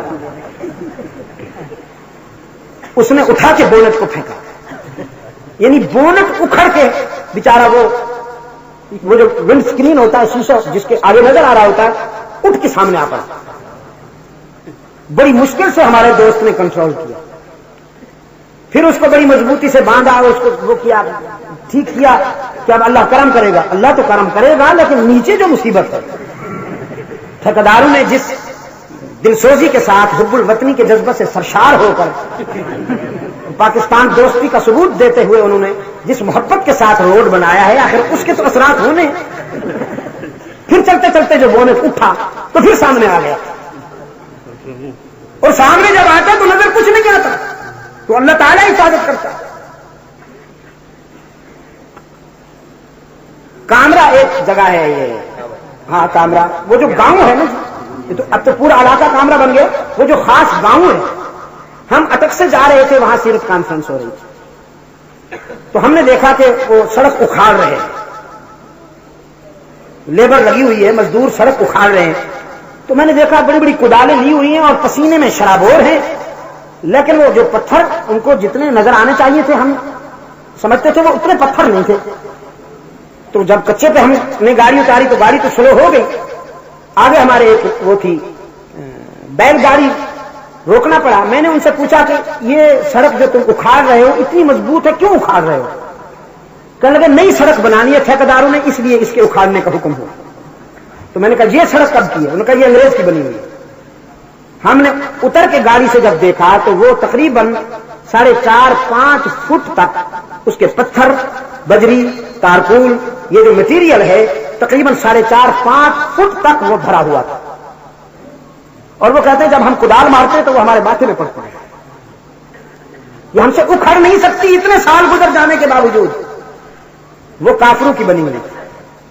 اور انشاءاللہ میں نے کہا میرے مسلمان بھائی بنائیں گے انشاءاللہ، ہفتہ جب آگے گزرے گا تو پچھلے ہفتے کی صفائی ہو جائے گا۔ یہ سفر کیجئے نا ذرا راولپنڈی کے روڈ پر، وہ بنے ہوئے ہیں جی نہریں، صرف پانی چھوڑنے کی ضرورت ہے۔ وہ جو پہیے جہاں چلتے ہیں نا، پہیوں کے لیے نہریں بنی ہوئی ہیں، بیچ میں وہ اٹھا ہوا ہے، درمیانی وہ جو چھوٹی موٹی گاڑیاں ہیں بیچاریاں ان کی انتڑیاں نکل پڑیں، وہ بیچ والا حصہ اٹھا ہوا ہے، ادھر سے نہریں بنی ہوئی ہیں۔ یا اللہ، کس نے نہیں لوٹا اس مظلوم ملک کو، کس نے نہیں لوٹا؟ تو میں یاد کر رہا تھا آپ کی خدمت میں عزیز دوستو، قرآن کریم کے بعد اسلوب ایسے ہیں کہ اللہ نے بڑے پیار کے ساتھ انہیں بیان فرمایا۔ یہ بھی 15ویں سپارے میں سورہ کہف کا یہ اسلوب حق تعالی نے اپنے محبوب پر بڑے پیار کے ساتھ بیان فرمایا۔ فرمایا انہم فتیۃ آمنوا بربہم وزدناہم ھدی وربطنا علی قلوبہم اذ قاموا فقالوا ربنا رب السماوات والارض لن ندعو من دونه الہا لقد قلنا اذا شططا هؤلاء قوم اتخذوا من دونه آلهة لولا يأتون عليهم بسلطان بين فمن أظلم ممن افترى على الله كذبا۔ یہ چند نوجوان تھے ہمارے سچے دوست۔ لوگ تو کہتے ہیں ولی اللہ جوان نہیں ہو سکتا، ولی اللہ کو تو 70 سال کے بعد ولایت شروع ہوتی ہے، حالانکہ 70 سال کے بعد مجبوریاں شروع ہوتی ہیں۔ ولایت بہرحال اس کا نام رکھ لیجیے، میں بھی آپ کا ساتھ دے دوں گا، لیکن 70 سال کے بعد مجبوریاں شروع ہوتی ہیں، اس وقت آدمی کچھ کر نہیں سکتا۔ ہاں بالکل، میں کہا کرتا ہوں ولایت کا اصل سیزن ہی جوانی ہے۔ یہ چند سعادت مند روح ہیں، یہ چند نوجوان ہیں، دقیانوس بادشاہ کے اقتدار کی سرپرستی میں شرک و بدعت کے اڈے آباد ہیں۔ ان چند نوجوانوں نے اللہ کی توحید کی دعوت پیش کی اور پوری سوسائٹی کے مقابلے میں اعلان کیا، ربنا رب السماوات والارض، ہم تمہارے خود ساختہ آستانوں کے سامنے جبین نہیں جھکائیں گے، تمہارے خود ساختہ آستانوں کے سامنے دامن نہیں پھیلائیں گے۔ ہمارا رب تو وہ ہے جو زمینوں اور آسمانوں کا رب ہے۔ ربنا رب السماوات والارض لن ندعو من دونه الہا، ہم اس کے سوا کسی کو معبود نہیں مانتے، ہم اس کے سوا کسی کو مسجود نہیں مانتے، ہم اس کے سوا کسی کو ہر جگہ موجود نہیں مانتے، ہم اس کے سوا کسی کو مشکل کشا نہیں مانتے، ہم اس کے سوا کسی کو حاجت روا نہیں مانتے۔ ہمارا مسجود کون؟ یہ اولیاء کرام کی بات کر رہا ہوں آپ کے سامنے۔ اولیاء کی پہچان ہی یہی ہے، جن کی ہر دور میں دعوت یہی ہوتی ہے، لن ندعو من دونه الہا، ہم اس کے سوا کسی کو الہ نہیں مانتے۔ ہماری جبین کی عاجزیوں کے لیے مسجود کون؟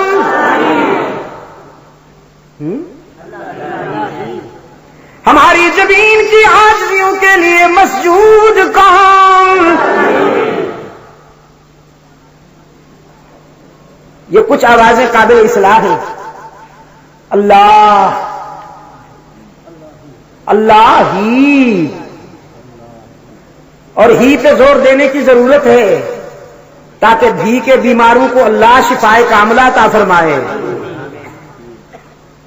کچھ تھے نا جو کہتے تھے اللہ بھی اور اس کے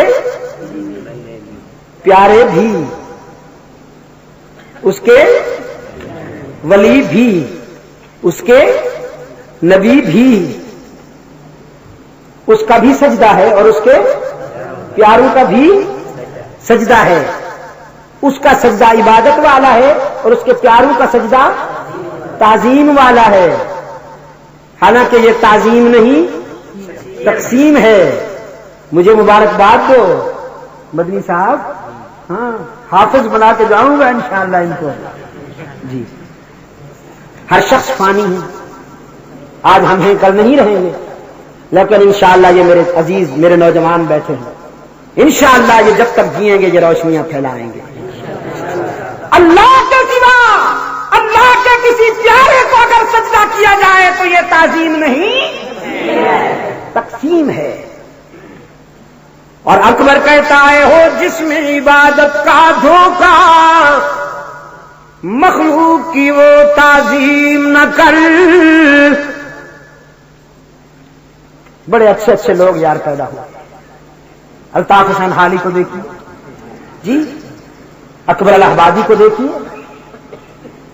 فرمایا ہو جس میں عبادت کا دھوکہ، مخلوق کی وہ تعظیم نہ کر،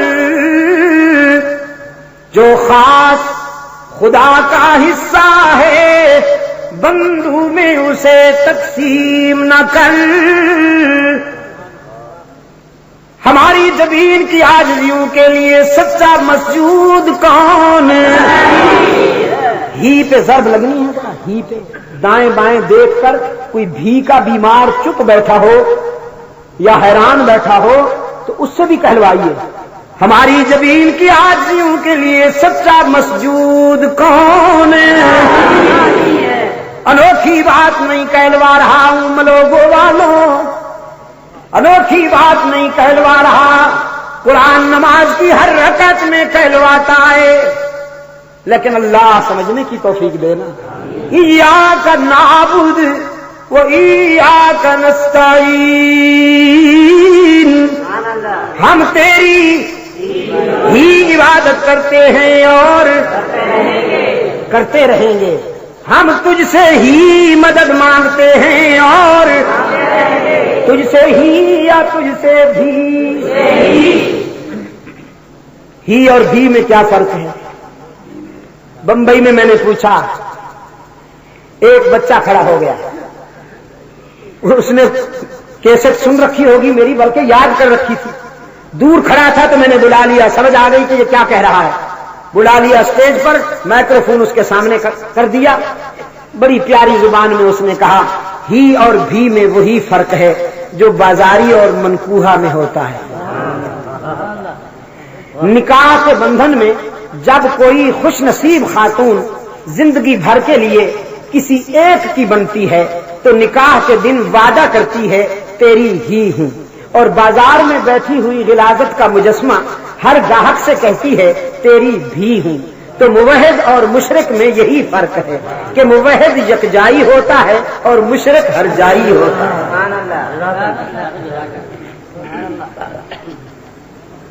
ایاک نعبد و ایاک نستعین،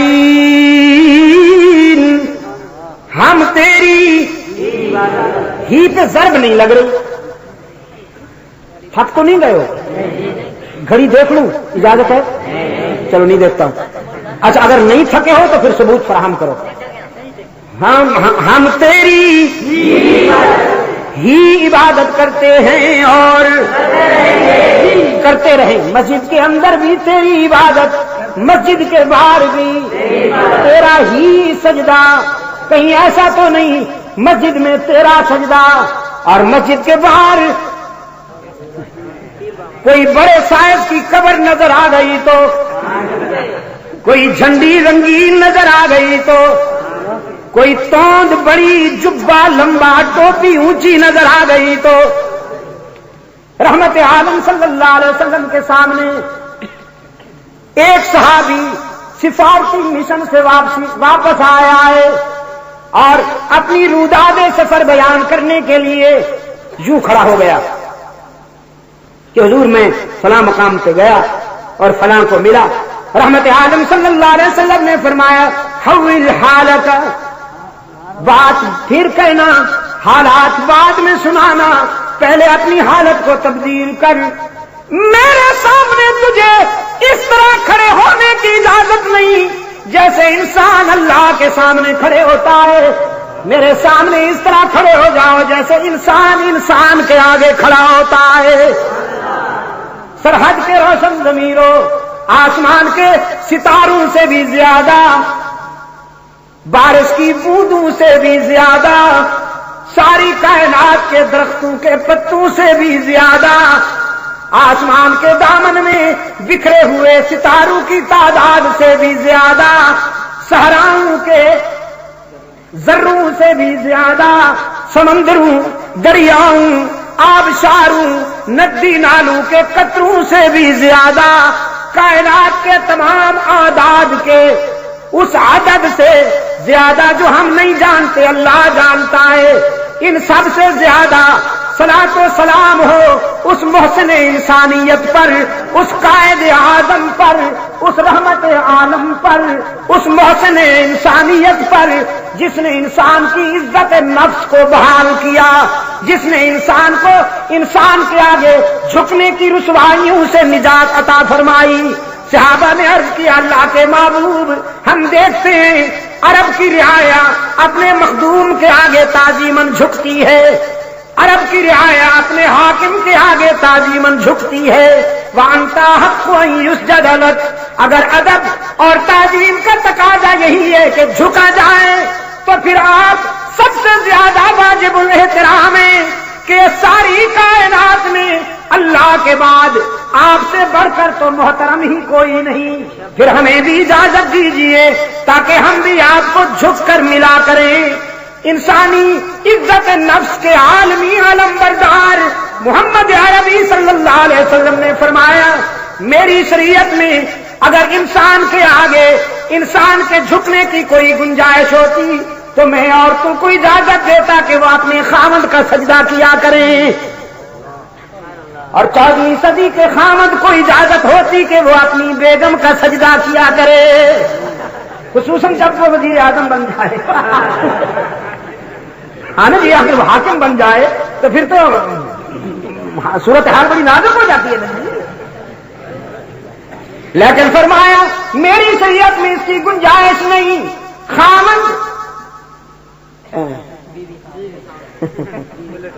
بیوی خامند کا سجدہ نہیں کر سکتی، اولاد والدین کا سجدہ نہیں کر سکتی، رعایا حاکم کا سجدہ نہیں کر سکتی، شاگرد استاد کا سجدہ نہیں کر سکتا، ابو بکر صدیق جیسا سچا مرید رحمت للعالمین جیسے پیر و مرشد کا سجدہ نہیں کر سکتا۔ انسان کی عزت نفس کے عالمی علمبردار محمد عربی نے یہی تعلیم دی کہ انسان کی جبین کی نیاز مندیوں پر اللہ کے سوا کسی کا حق نہیں۔ انسانی جبین کی عاجزیوں کے لیے سچا مسجود کون ہے؟ ملوگوں والو ہی پہ ضرب لگاؤ نہ ذرا تاکہ اٹک سے پار آواز جائے۔ انسانی جبین کی عاجزیوں کے لیے سچا مسجود کون ہے؟ ہر جگہ موجود کون ہے؟ علام الغیوب کون ہے؟ کار ساز و دستگیر کون ہے؟ حاجت روا و مشکل کشا کون ہے؟ عزت دینے والا کون ہے؟ رزق دینے والا کون ہے؟ اولاد عطا کرنے والا کون ہے؟ قرآن کریم نے کتنے بلیغ انداز میں فرمایا، یہب لمن یشاء اناسا ویہب لمن یشاء الذکور او یزوجہم ذکرانا واناسا وَيَجْعَلُ مَن يَشَاءُ عَقِيمًا۔ وہ جسے چاہتا ہے بیٹیاں دیتا ہے، جس طرح اپنے محبوب کو دی، زینب دی، رقیہ دی، ام کلثوم دی، فاطمہ دی، جسے چاہتا ہے بیٹیاں دیتا ہے، جسے چاہتا ہے بیٹے دیتا ہے، جس پہ کرم کرے دونوں نعمتیں عطا کرتا ہے، اور نہیں دیتا تو ایک بھی نہیں دیتا۔ دینے پہ آ جائے تو مل میں کام کرنے والے مزدور کو اتنے بیٹے دے دیتا ہے کہ اس کی جھونپڑی میں سما ہی نہیں سکتے، نہ دو تو مل آنر کو ایک لولا لنگڑا بھی نہیں دیتا۔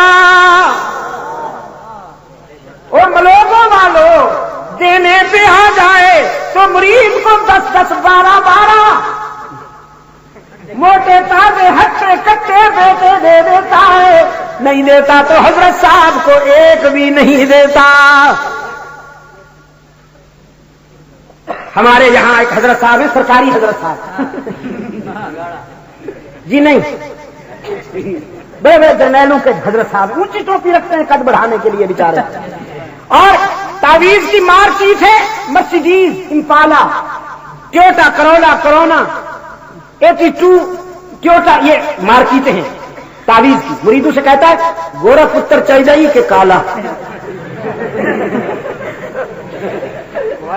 مزدور چاہیے کہ افسر، وہ غریب پتر چاہیے یا مالدار، جج بنے کہ وکیل، جس قسم کی ڈیمانڈ اس طرح کی مارکیٹ۔ لوگوں کو پتر تقسیم کرتا پھرتا ہے، اپنا ایک بھی کوئی نہ، اللہ نے نہ پتر دیتا نہ دی۔ ایک دن ایک منچلا مرید آ کے کہنے لگا، حضرت صاحب تھوڑی مہربانی نال میرے تے 10 12 نے تے تہاڈا ایک بھی کوئی نہیں۔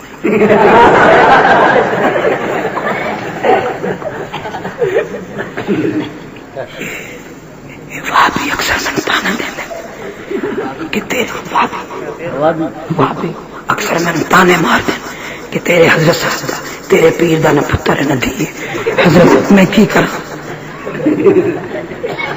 حضرت صاحب موج میں آ گئے, کہنے لگے بچیاں وڈیاں دے معاملات وچ دخل نہیں دینا چاہیے پتر. جی اچھا جی نہیں دینا چاہیے, پھر اج تے دے بیٹھا یہ جواب تو دے دو, آئندہ سوچ سمجھ کے بولاں گا. اکھاں بند کر کے حضرت صاحب فرمان لگے اللہ تعالیٰ ساری کائنات وچ ساری مخلوق نو بچے دے رہا ہے کہ نہیں دے رہا. اس بیچارے غریب بیچارے ان پڑھ سادہ لو مرید نے کہا جی دے رہے ہیں. دریاواں وچ مچھلیاں نو ان کے جی دے رہے ہیں, صحراواں وچ چونٹیاں نو ان کے جی دے رہے ہیں, جنگلاں وچ پرندیاں نو درندیاں نو جی دے رہے ہیں.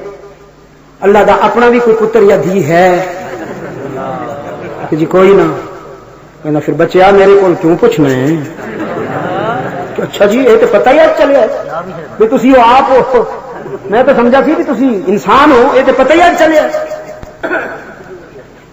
اقبال کہتا ہے اللہ کے کچھ بندے معبودی بن بیٹھے,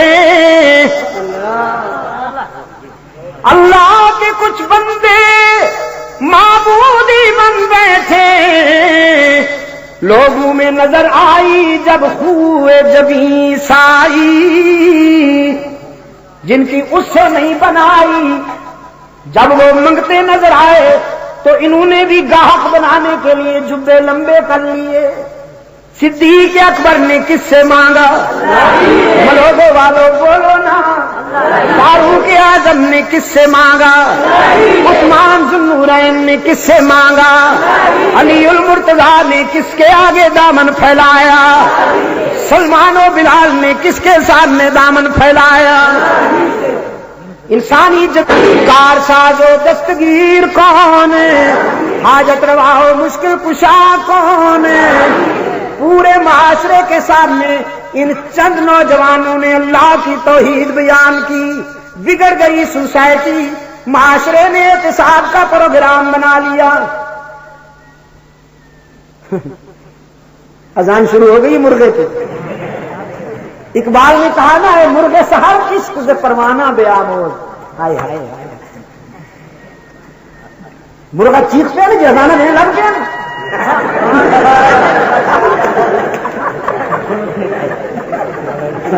اقبال نے کہا اے مرغے سحر عشق سے پروانہ بے آموز, کہاں سوختہ جاں شدو آواز میں آیا, کہاں سوختہ جاں شدو آواز میں آیا. فارسی سمجھتے ہو؟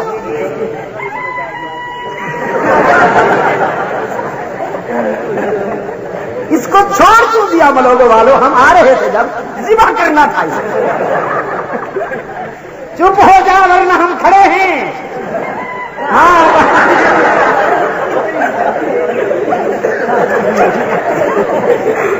تو اقبال نے کہا, کہنے لگا اے مرغ سحر پروانوں سے عشق کرنا سیکھو کہ سما پر جان تو دے دیتا ہے لیکن آواز نہیں نکالتا. پروانہ شمع پر جان تو دے دیتا ہے لیکن آواز نہیں نکالتا. میرے عزیز دوستو, پورے معاشرے کے مقابلے میں بگڑی ہوئی سوسائٹی اور شرک و بدعت کے بیمار لوگوں کے سامنے ان چند نوجوانوں نے اللہ کی توحید بیان کی. اللہ کی سب سے بڑا مشکل مسئلہ یہی ہے, اس میں دکان نہیں بنتی, اس میں بہت کچھ دینا پڑتا ہے, قربانیاں اسی میں, رشتے اسی میں ٹوٹتے ہیں, دشمنیاں اسی میں بنتی ہیں, پتھر اسی میں پڑتے ہیں, دانت اسی میں ٹوٹتے ہیں, وطن اسی مسئلے کے پیچھے چھوٹتے ہیں. اللہ کی توحید, پورا معاشرہ بگڑ گیا, پوری سوسائٹی مقابلے میں آ گئی. بادشاہ تک معاملہ پہنچا, بادشاہ نے نوجوانوں کو اپنی عدالت میں بلایا, ان کے بزرگوں رشتہ داروں کو بھی جمع کیا. نوجوانوں سے کہا ہم نے سنا ہے تم وہابی ہو گئے ہو,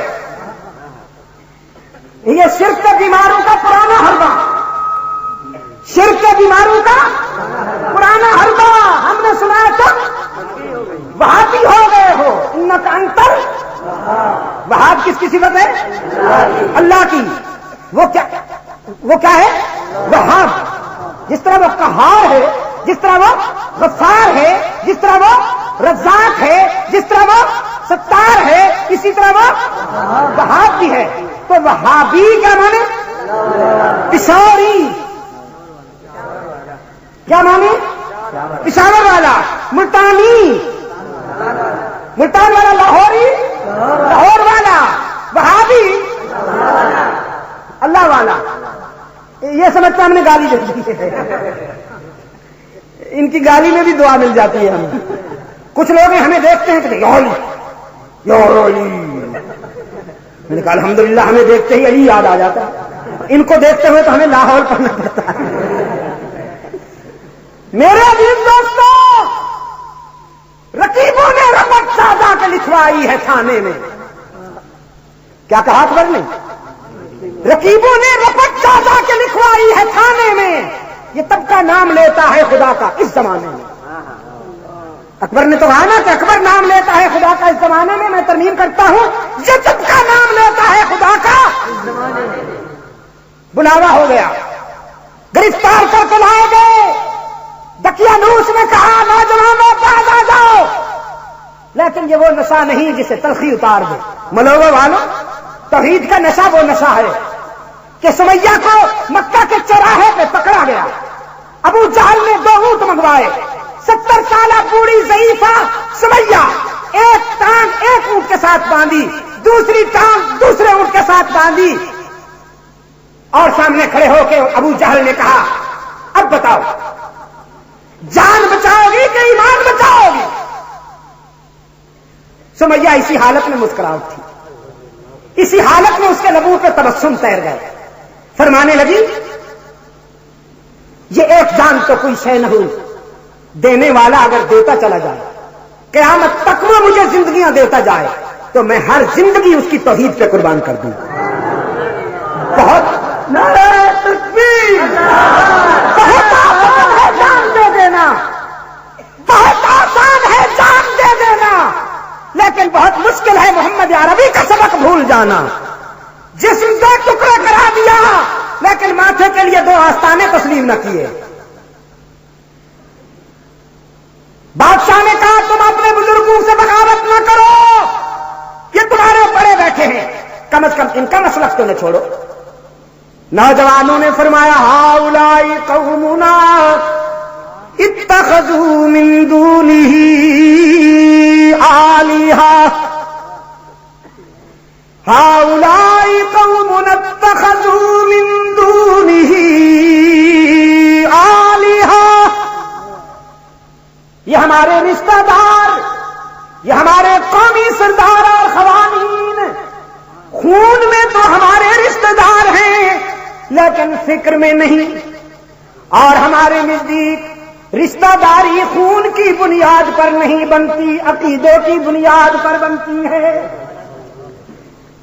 ہم رب کا سجدہ کرتے ہیں، یہ سب کا سجدہ کرتے ہیں، ان میں اور ہم میں فرق ہے. ہم رب کا سجدہ کرتے ہیں، یہ سب کا سجدہ کرتے ہیں. ہم ہی والے ہیں، یہ ہی والے ہیں. لہذا فقط مان تقاض. دقیانوس بادشاہ نے چند دنوں کے لیے وارننگ دی، سنبھل جاؤ، اپنے نقطۂ نظر پر نظر ثانی کر لو.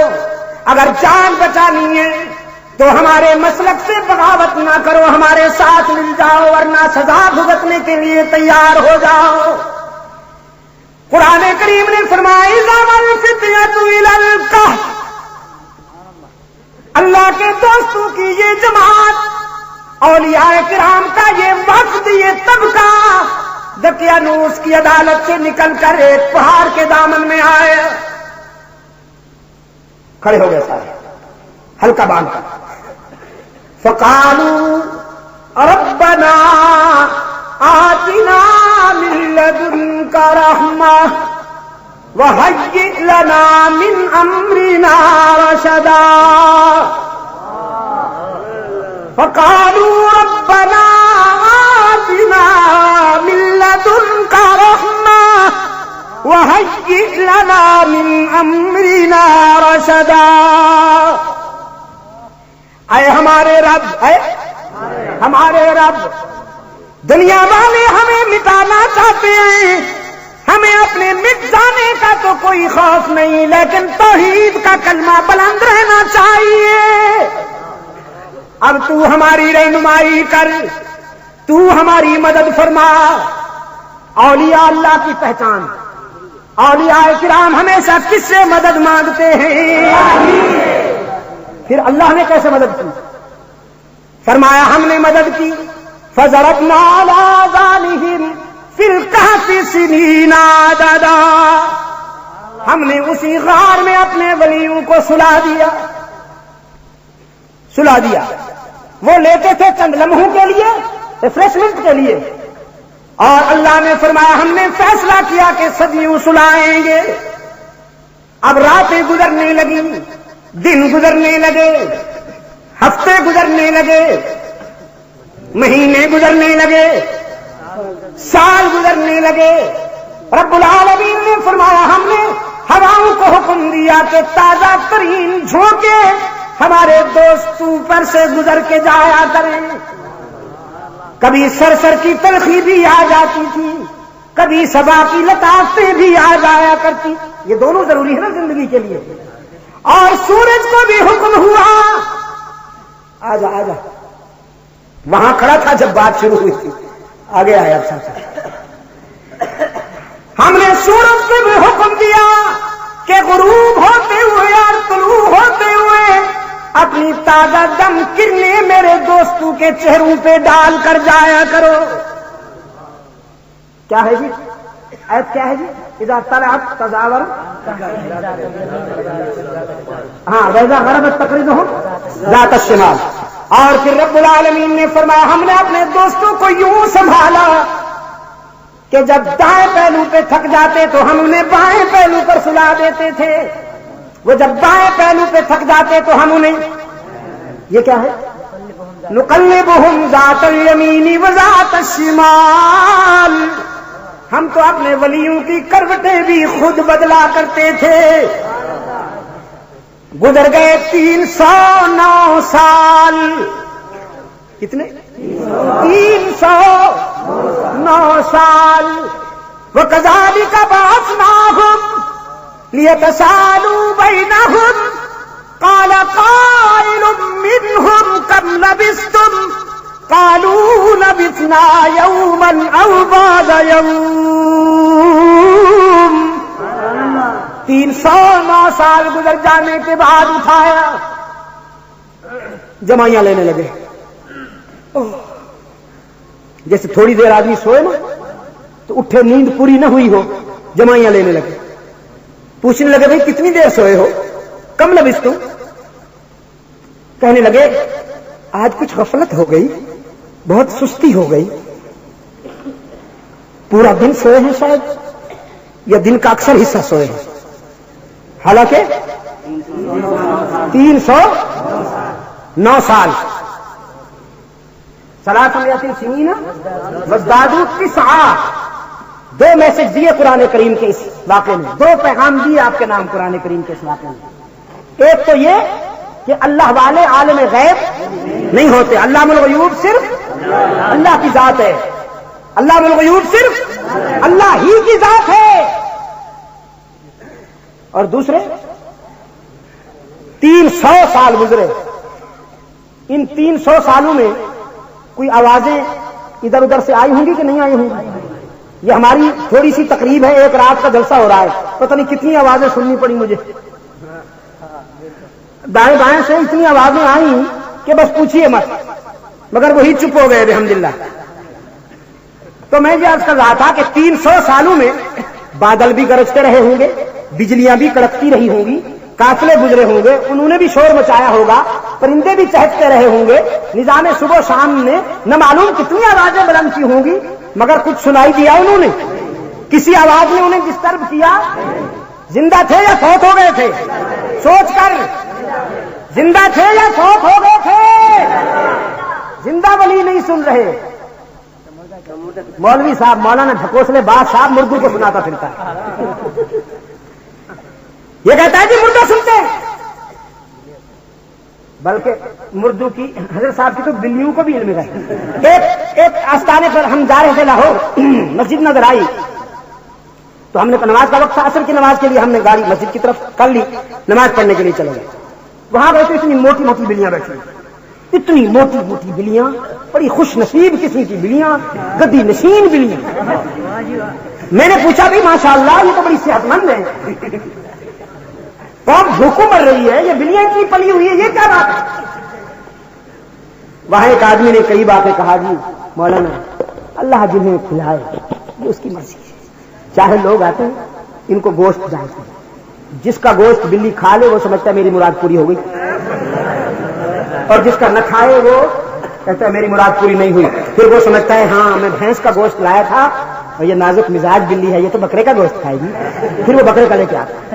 اگر وہ بکرے کا مطلب ہے سیر ہو چکی ہو، گنجائش نہ ہو، وہ نہ کھائے تو پھر وہ سوچتا ہے اگر حضرت صاحب کی بلی ہے بکرے کا گوشت بھی نہیں مرغے کا گوشت کھائے گی، اور مرغا بھی حضرت صاحب تو حضرت صاحب ہوتا ہے نا. مرید کے پاس گیا، کہنے لگا بڑی مشکلات میں اللہ اللہ کر کے ذکر کر کے فکر کر کے تسبیح پڑھ کے دل کو زندہ کیا ہے، تو ذرا مرغا جو ذبح کرنا نا ذرا تو کوئی بد کردار مرغا ذبح نہ کرنا، کوئی صحیح اچھا کردار والا مرغا ذبح کرنا، مطلب کوئی چوچا موچا ذبح کرنا، چھوٹا کوئی چوزا ذبح کرنا نا، کوئی بد کردار مرغا ذبح نہ کرنا.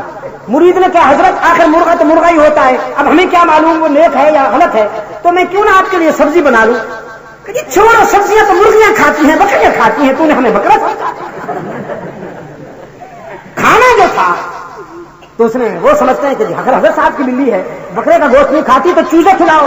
کوئی بٹیرے لے کے آتا ہے، کوئی چوزے لے کے آتا ہے، کوئی مرغے لے کے آتا ہے، اور یہ پلی ہوئی ہے خیر سے یہ پلی. تو میں کیا بات عرض کر رہا تھا جی، مردے بھی سنتے ہیں بلیاں بھی ان کی آنے میں قید ہیں، یہ بھی لوگوں کی مشکلات آسان کرتی ہیں. یہ زندہ ولی سوئے ہوئے ہیں، اور ولی بھی وہ ہیں جنہیں قرآن نے ولی کہا. 300 سال گزر گئے لیکن نہیں سنا، 300 سال گزرنے کے بعد اٹھے، بھوک لگ گئی. اس بات پر اختلاف ہوا کہ سوئے کتنے ہیں، کچھ کہتے تھے پورا دن، کچھ کہتے تھے آدھا دن. فرمایا ربکم عالم بما لبثتم، اس پر بحث اور جھگڑے کی ضرورت نہیں، جس نے سلایا وہی جانتا ہے. خوش نصیب لوگ کبھی فروعات میں نہیں جھگڑتے، فروعات میں بد نصیب قومیں جھگڑا کرتی ہیں. ربکم عالم بما لبثتم، جس نے سلایا وہی جانتا ہے کہ ہم کتنی دیر سوئے ہیں. فبعثوا احدکم بورثکم هذه الى المدینہ، بھوک لگی ہے کسی کو بھیجو کھانا لائے، اور کھانا بھی مانگ کر نہیں، سوال کر کے نہیں، بھیک مانگ کر نہیں، پیسے لے کر جائے، کھانا لے کے آئے. اللہ والے غیر اللہ کے آگے کبھی ہاتھ نہیں پھیلایا کرتے، بھیک نہیں مانگا کرتے. ایک نوجوان کو پیسے دے کے بھیجا اور تاکید کی وَلْيَتَلَطَّفْ وَلَا يُشْعِرَنَّ بِكُمْ أَحَدًا، پلیز بی کیئرفل، پلیز ذرا محتاط رہنا، کوئی تمہیں پہچان نہ لے، چھپ چھپ کے جانا. اور یہ بھی تاکید کی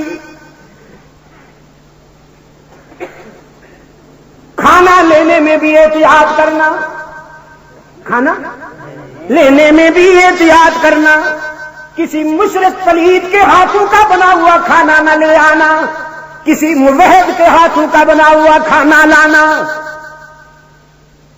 آپ بھی احتیاط کیا کرتے ہیں، اللہ آپ کو ہمیشہ توفیق دے. ہر ہوٹل پہ نہ بیٹھ جایا کرو، یقین فرمائیے میرا تو دل دھڑکتا، بہت کوشش کرتا ہوں بچنے کی. اگر کبھی بہت مجبور ہو جاؤں، بہت مجبور ہو جاؤں تو پھر دال کے ساگ سے گزارا کر لیتا.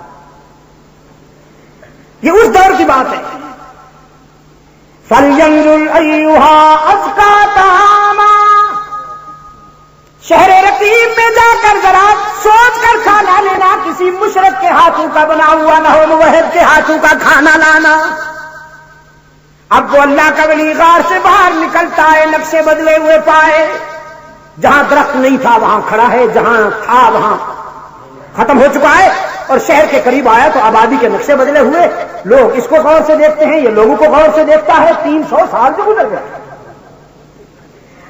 شہر کے اندر آ کر ایک طباخ کے پاس، ایک ہوٹل والے کے پاس آئے، اپنی دانش نے اسے موحد جان کر پیسے دیے، کھانا دو میاں، کھانا چاہیے۔ اب اس نے جو سکہ دیکھا تو وہ 300 سال پرانا تھا، دقیانوس بادشاہ کا۔ سکے کو دیکھ کر نوجوان کو دیکھا، پھر سکے کو دیکھا، پھر نوجوان کو دیکھا، کہنے لگا میاں یہ کہیں سے کوئی خزانہ تو نہیں ملا تمہیں کہ 300 سال پرانا سکہ لیے پھرتے ہو؟ رائج الوقت سکہ لاؤ جو آج چل رہا ہے، یہ تو پرانا ہے۔ وہ موحد کہنے لگا کل ہم یہاں سے جا رہے ہیں اور آج یہ 300 سال پرانا ہو گیا ہے، دماغ نام کی کوئی شے ہے تمہاری کھوپڑی میں یا فارغ ہو؟ یہ جو موحد ہوتے ہیں نا ذرا تیز بھی ہوتے ہیں طبیعت سے، ہم کل یہاں سے جا رہے ہیں اور آج کہتے ہیں 300 سال پرانا ہو گیا ہے، دماغ درست ہے تمہارا؟ ہوٹل والے نے کہا اس کے معنی یہ ہے کہ تم بھی اسی زمانے کے اور جس زمانے کا یہ سکہ ہے۔ نوجوان نے کہا تو اور کیا، آپ کس زمانے کی شے ہے؟ اس نے کہا بھی بتاتا ہوں، اٹھ کر بازو پکڑ لیا۔ بازو اس لیے پکڑ لیا کہ اسے یاد آ گیا دقیانوس کے زمانہ میں آج سے 300 سال پہلے وہ چند نوجوان جو اللہ کی توحید کا علم بلند کرنے والے تھے وہ گم ہو گئے تھے، پوری قوم انہیں تلاش کر کر کے تھک ہار کے بیٹھ گئی تھی لیکن وہ نظر نہیں آئے تھے۔ معلوم ہوتا ہے کہ یہ نوجوان انہی میں سے تو نہیں۔ بازو پکڑ لیا اور پوچھا سچ سچ بتاؤ تم کون ہو؟ حالات بدل چکے ہیں، دقیانوس کی بادشاہت بھی ختم ہو چکی ہے، وہ مشرک قوم بھی پابند زمین ہو چکی ہے۔ الحمدللہ اب صحیح العقیدہ لوگ ہیں، موحدین کی اکثریت ہے، اب جو مسند اقتدار کے ہے وہ بھی موحد ہے۔ تم سچ سچ بتاؤ کہ تم کون ہو؟ اللہ کی مرضی یہی تھی کہ اب بات چھپانی نہیں چاہیے۔ نوجوان نے بتا دیا میں انہی میں سے ہوں جو دقیانوس کے زمانہ میں غار کے اندر سو گئے تھے، لیکن یہ تو مجھے آج پتا چلا کہ 300 سال گزر چکے ہیں، 9 سال اوپر گزر چکے ہیں، یہ تو مجھے آج پتا چلا۔ اور یہ وہ وقت ہے کہ جب بادشاہ سجدے میں گر گرا کے اللہ کے حضور دعائیں کر رہا ہے، اے اللہ کچھ لوگ مرنے کے بعد زندہ اٹھنے پر ایمان نہیں لاتے، تو ہمیں کوئی ایسا برہان عطا فرما، ایسی دلیل عطا فرما کہ ان کو بات سمجھ میں آ جائے۔ شہر رقیم کے سارے لوگ اس نوجوان کو پکڑ کے بادشاہ کے دروازے پہ لائے، بادشاہ گھر سے باہر آیا، لوگوں نے اس نوجوان کی کہانی سنائی تو پھر وہ سجدے میں گر گیا کہ اے اللہ تو نے اپنی طرف سے برہان اور دلیل عطا فرما دیا۔ اس نوجوان کا ہاتھ پکڑ کے اس بادشاہ نے، اس حاکم نے لوگوں سے پوچھا جو قادر مطلق زندہ انسانوں کو 309 سال تک زندہ سنانے کے بعد زندہ اٹھانے پہ قادر ہے، کیا وہ مرنے کے بعد زندہ اٹھانے پہ قادر نہیں ہے؟ جن کے مقدر میں تھا انہیں ایمان نصیب ہو گیا۔ چند نوجوانوں کی قربانی سے اللہ نے پورے معاشرے کی کایا پلٹ کی، چند نوجوانوں کی قربانی سے اللہ نے پوری سوسائٹی کی کایا پلٹ کی۔ قرآن کریم کے حوالے سے اولیاء کرام کی پہچان یہی ہے ملوگوں والوں، وہ اللہ کی توحید میں وفا کرتے ہیں، قربانیاں دیا کرتے ہیں، اپنے خون جگر سے وفاؤں کا باب ترتیب دیا کرتے ہیں، اور پھر ان کی قربانیوں سے وہ صبح سعادت طلوع ہوتی ہے جو پوری انسانیت کی نجات کا باعث بنتی ہے۔ اللہ ہمیں اسی سلسلے کے ساتھ عملی وابستگی نصیب فرمائے۔ میں بہت شکر گزار ہوں آپ سب حضرات کا۔ عثمانیہ لائبریری ہمارے پشاور کے عزیز نوجوانوں کی ایک تبلیغی کوشش ہے۔ محمد یوسف ہمارے عزیز نے کوشش کی ہے کہ وہ ان سچائیوں کو، قرآن و سنت کی روشنیوں کو دنیا میں پہنچائیں۔ کچھ انگلینڈ کی میری تقریریں انہوں نے کتابی شکل میں شائع کر دی ہیں، پڑھے لکھے حضرات کو انشاءاللہ اس سے بہت کچھ ملے گا۔ اور یہ سورہ یوسف ہے جس کا میں نے ابھی آپ کے سامنے بیان کیا تھا افریقہ میں، 3 دن کا یہ مسلسل بیان ہے، تقریباً 4 کیسٹوں میں 1.5 گھنٹے کی یہ کیسٹیں ہیں، 3 دن کی پوری سورہ یوسف اس میں انشاءاللہ آپ کو میری تلاوت بھی ملے گی اور سورہ یوسف کے حقائق بھی ملیں گے. یہ دعا کے بعد جو دوست چاہیں گے انہیں لیجئے اور اللہ آپ کو توفیق دے تو اسے پھیلائیے گھر گھر میں.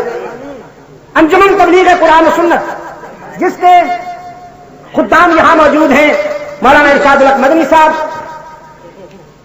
میری جماعت مجلس تحفظ حقوق اہل سنت و جماعت جس کے رضاکار اور یہاں کے مقامی کارکنان بھی موجود ہیں, دوسری وہ تمام تحریکیں جو حق و صداقت کے لیے کوشش کر رہی ہیں, اللہ ان سب کو کامیاب بنائے. بالخصوص جمعیت علماء اسلام, میں ایک بات آپ پر واضح کر دینا چاہتا ہوں, مسئلہ ختم نبوت ہو یا تحفظ ناموس صحابہ ہو یا شرک و بدعت کا خاتمہ ہو, اس وقت تک یہ سارے مسائل حل نہیں ہوں گے جب تک آپ فیصلہ کرنے کی قوت کو قرآن و سنت کے مطابق نہیں لائیں گے. جب فیصلے قرآن و سنت کے مطابق ہوں گے تو انشاءاللہ یہ سارے مسائل حل ہو جائیں گے. اس سلسلے میں نظم و ضبط کے ساتھ قدم سے قدم ملا کے چلیے. اللہ آپ کا حامی و ناصر ہو. اللہم صلی علی سیدنا محمد النبی الامی وعلی آلہ واصحابہ وبارک وسلم. ربنا آتنا فی الدنیا حسنۃ وفی الآخرۃ حسنۃ وقنا عذاب النار. اے اللہ عالم اسلام کی مدد فرما, مسلمان جہاں کہیں مظلوم ہیں ان کی دستگیری فرما, بالخصوص فلسطین افغانستان کے مسلمانوں کی مدد فرما, کشمیر کے مسلمانوں کی مدد فرما. اے اللہ ہمارے افغانستان کے دینی بھائیوں کو اس دور میں جس نازک مرحلے پر وہ کھڑے ہیں اپنی تائید و حمایت سے مالا مال فرما. آج دونوں بڑی طاقتیں چاہتی ہیں کہ وہاں پر قرآن و سنت پر مبنی قیادت آگے نہ آنے پائے, لیکن جوئے خون سے گزر کر ہمارے بھائی جس موڑ پر کھڑے ہیں, اے اللہ افغانستان کے مسلمانوں کی تو خود اپنے فضل و کرم سے مدد فرما, انہیں منافقین سے نجات عطا فرما. پاکستان کو امن و سلامتی کا گہوارہ بنا, قرآن و سنت پر مبنی آئین عطا فرما. تمام روحانی جسمانی بیماروں کو اے اللہ شفائے کاملہ عطا فرما.